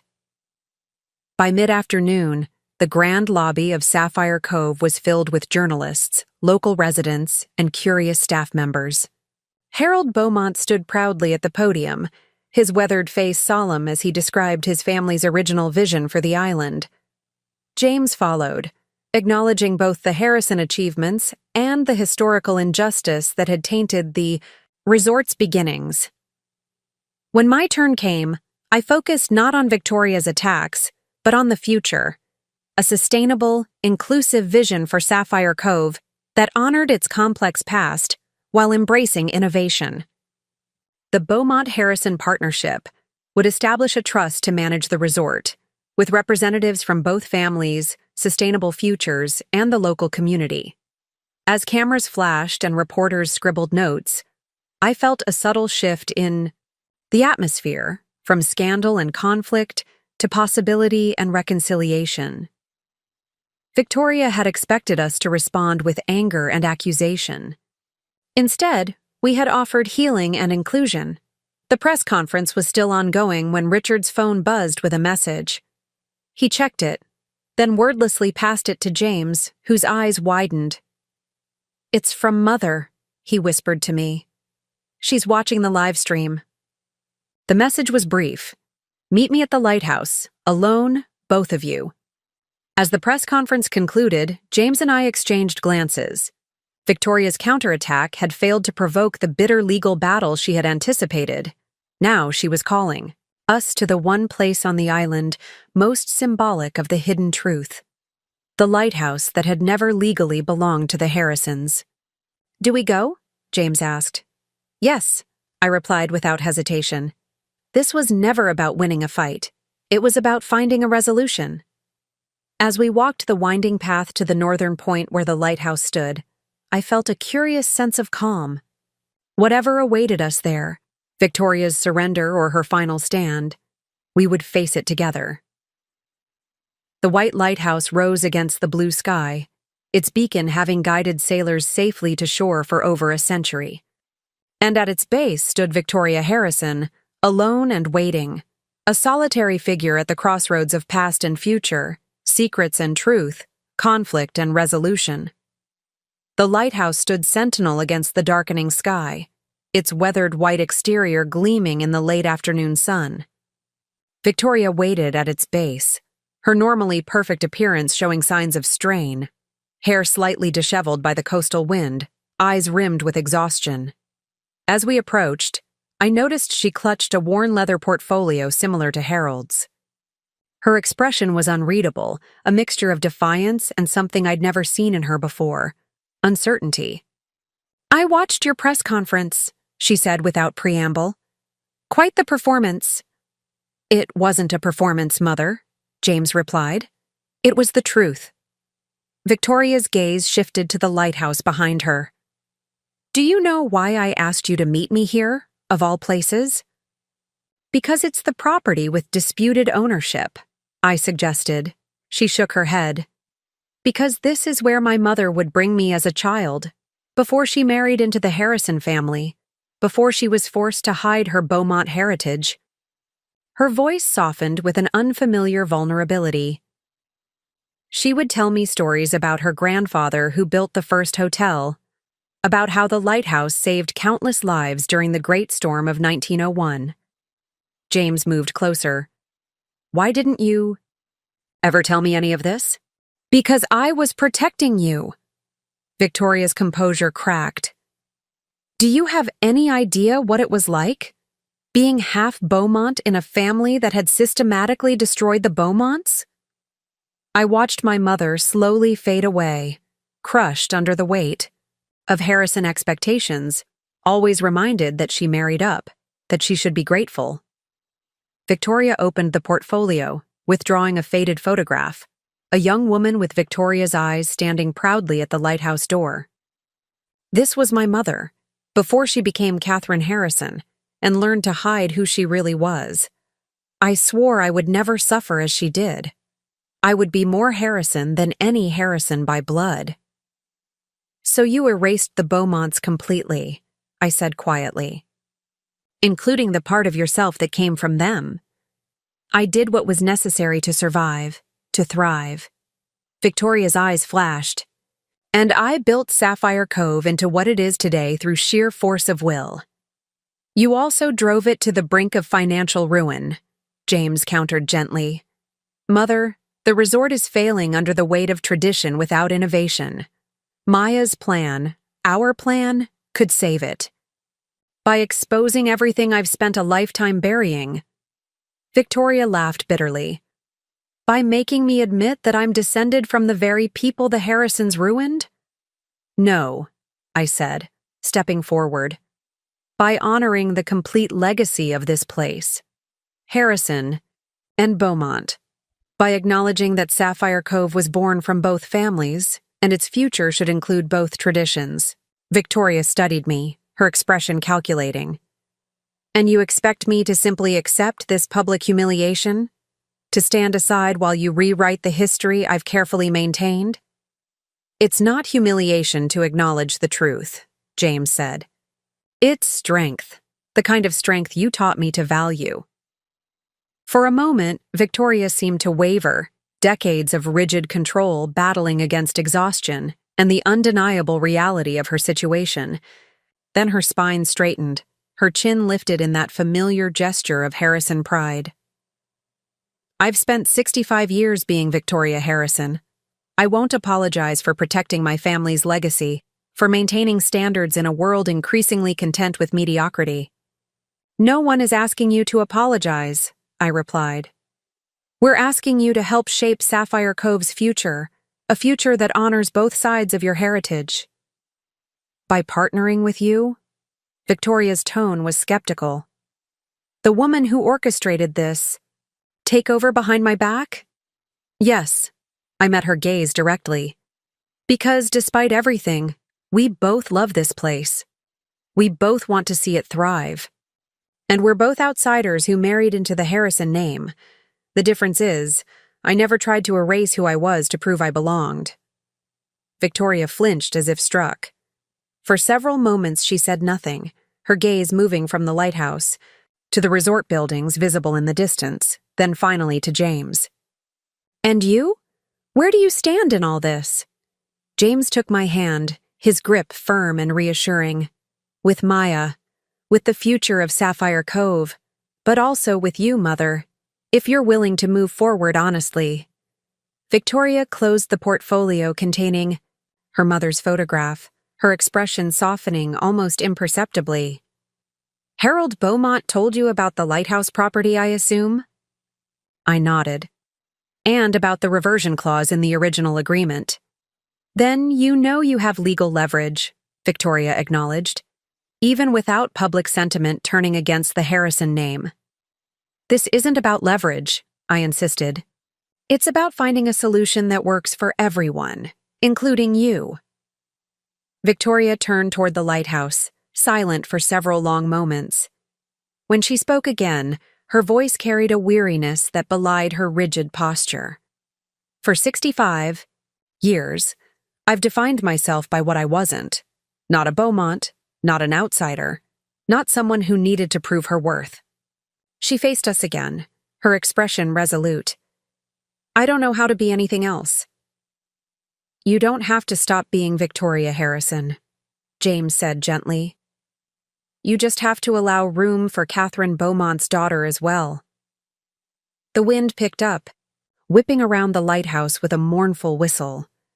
Victoria stood framed against the structure, caught between the past she had maintained and the future rushing toward her. In that moment, she seemed simultaneously formidable and fragile, a woman who had spent decades building walls that were now crumbling despite her best efforts. The partnership proposal, she said finally. I want to review the details personally. No lawyers, no intermediaries, just the three of us. James and I exchanged surprised glances. This wasn't surrender, but it was a significant concession from a woman who had launched a comprehensive legal attack just hours earlier. Of course, I agreed. We can discuss modifications that address your concerns. I'm not promising anything, Victoria cautioned, but I'll listen. As we walked back toward the main building together, Victoria maintained a careful distance, her bearing still proud, her defenses not fully lowered. But something fundamental had shifted. For the first time in our long conflict, we were walking the same path, not as adversaries, but as three people bound by a shared concern for Sapphire Cove's future. The final confrontation had not ended in decisive victory or defeat, but in the first tentative steps toward a new understanding. Victoria Harrison, proud, formidable Victoria, had not surrendered her position entirely, but she had opened a door that had remained firmly closed for decades. And as the lighthouse beam began its nightly vigil behind us, illuminating the path forward through darkness, I realized that perhaps this was the most anyone could hope for, not conquest, but conversation. Not triumph, but truth. The war for Sapphire Cove wasn't over, but for the first time since it began, peace seemed possible. 1 year later, I stood on the deck of the newly renovated main building at Sapphire Cove, watching guests arrive for the grand reopening celebration. The resort had been closed for 6 months of intensive renovations, not just updating facilities, but reimagining the property as a showcase for sustainable luxury hospitality. Solar panels now gleamed discreetly on historic rooftops. The gardens featured native plants that required minimal watering. The restaurant served locally sourced cuisine from Maine farmers and fishermen. Every aspect of the resort balanced tradition with innovation, history with progress, and at the entrance, a new sign welcomed visitors. Sapphire Cove Resort, established 1879 by the Beaumont and Harrison families. Quite a transformation, James remarked, joining me at the railing. In more ways than one, I agreed. The partnership agreement we had eventually reached was not exactly what any of us had initially wanted, but it served all our interests. The Harrison family maintained ownership of the property, with a trust, established to protect the lighthouse area as a historical landmark. Sustainable Futures managed day-to-day operations and implemented the environmental initiatives, and a portion of profits went to a foundation supporting local conservation efforts, named in honor of Catherine Beaumont Harrison. Victoria had negotiated hard on every detail, refusing to cede control easily. But ultimately, she had recognized that adaptation was necessary for survival, both for Sapphire Cove and for her relationship with her son. Speaking of Victoria, she emerged from the main entrance below us, immaculately dressed as always. But something about her had changed. The rigid perfection remained, but it no longer seemed driven by desperate insecurity. She had found a new role as the resort's historian, channeling her obsession with legacy into documenting and preserving the complete story of Sapphire Cove, Beaumont beginnings, Harrison development, and now Chen Harrison innovation. I never thought I'd see her giving tours of the Beaumont exhibit, James mused, watching his mother greet arriving guests. "People can surprise you," I replied, thinking of how far we had all come. The sound of a ship's horn drew our attention to the harbor, where Harold Beaumont's fishing boat approached, now refurbished and serving as a shuttle for guests wanting an authentic Maine maritime experience. Harold himself stood at the helm, his weathered face beaming with pride. As the celebration began, I found myself momentarily alone with Victoria near the lighthouse, now restored to its original glory. "You've changed Sapphire Cove," she acknowledged, her tone carefully neutral. "We all have," I corrected gently. "It's not the same place it was a year ago." Victoria nodded, her gaze resting on the horizon where sea met sky. "My mother would have approved, I think. She always said the lighthouse was the heart of the island, the part that guided people safely home. It wasn't quite an apology for the years of exclusion, for the attempts to drive me away. But from Victoria Harrison, it was as close as I would ever get. And somehow, it was enough." As we walked back to join the others, I reflected on the journey that had brought us here. What had begun as a battle for acceptance had transformed into something far more meaningful, a genuine contribution to a legacy worth preserving and extending. I was no longer an outsider seeking admission to Victoria's exclusive world. I had helped create a new world at Sapphire Cove, one where exclusivity gave way to inclusion, where tradition and innovation strengthened rather than opposed each other. And in that transformation of Sapphire Cove, I had finally found what I had been seeking all along, not Victoria's approval, but my own place in the continuing story of this remarkable island paradise. Up next, you've got 2 more standout stories right on your screen. If this one hit the mark, you won't want to pass these up. Just click and check them out. And don't forget to subscribe and turn on the notification bell so you don't miss any upload from us.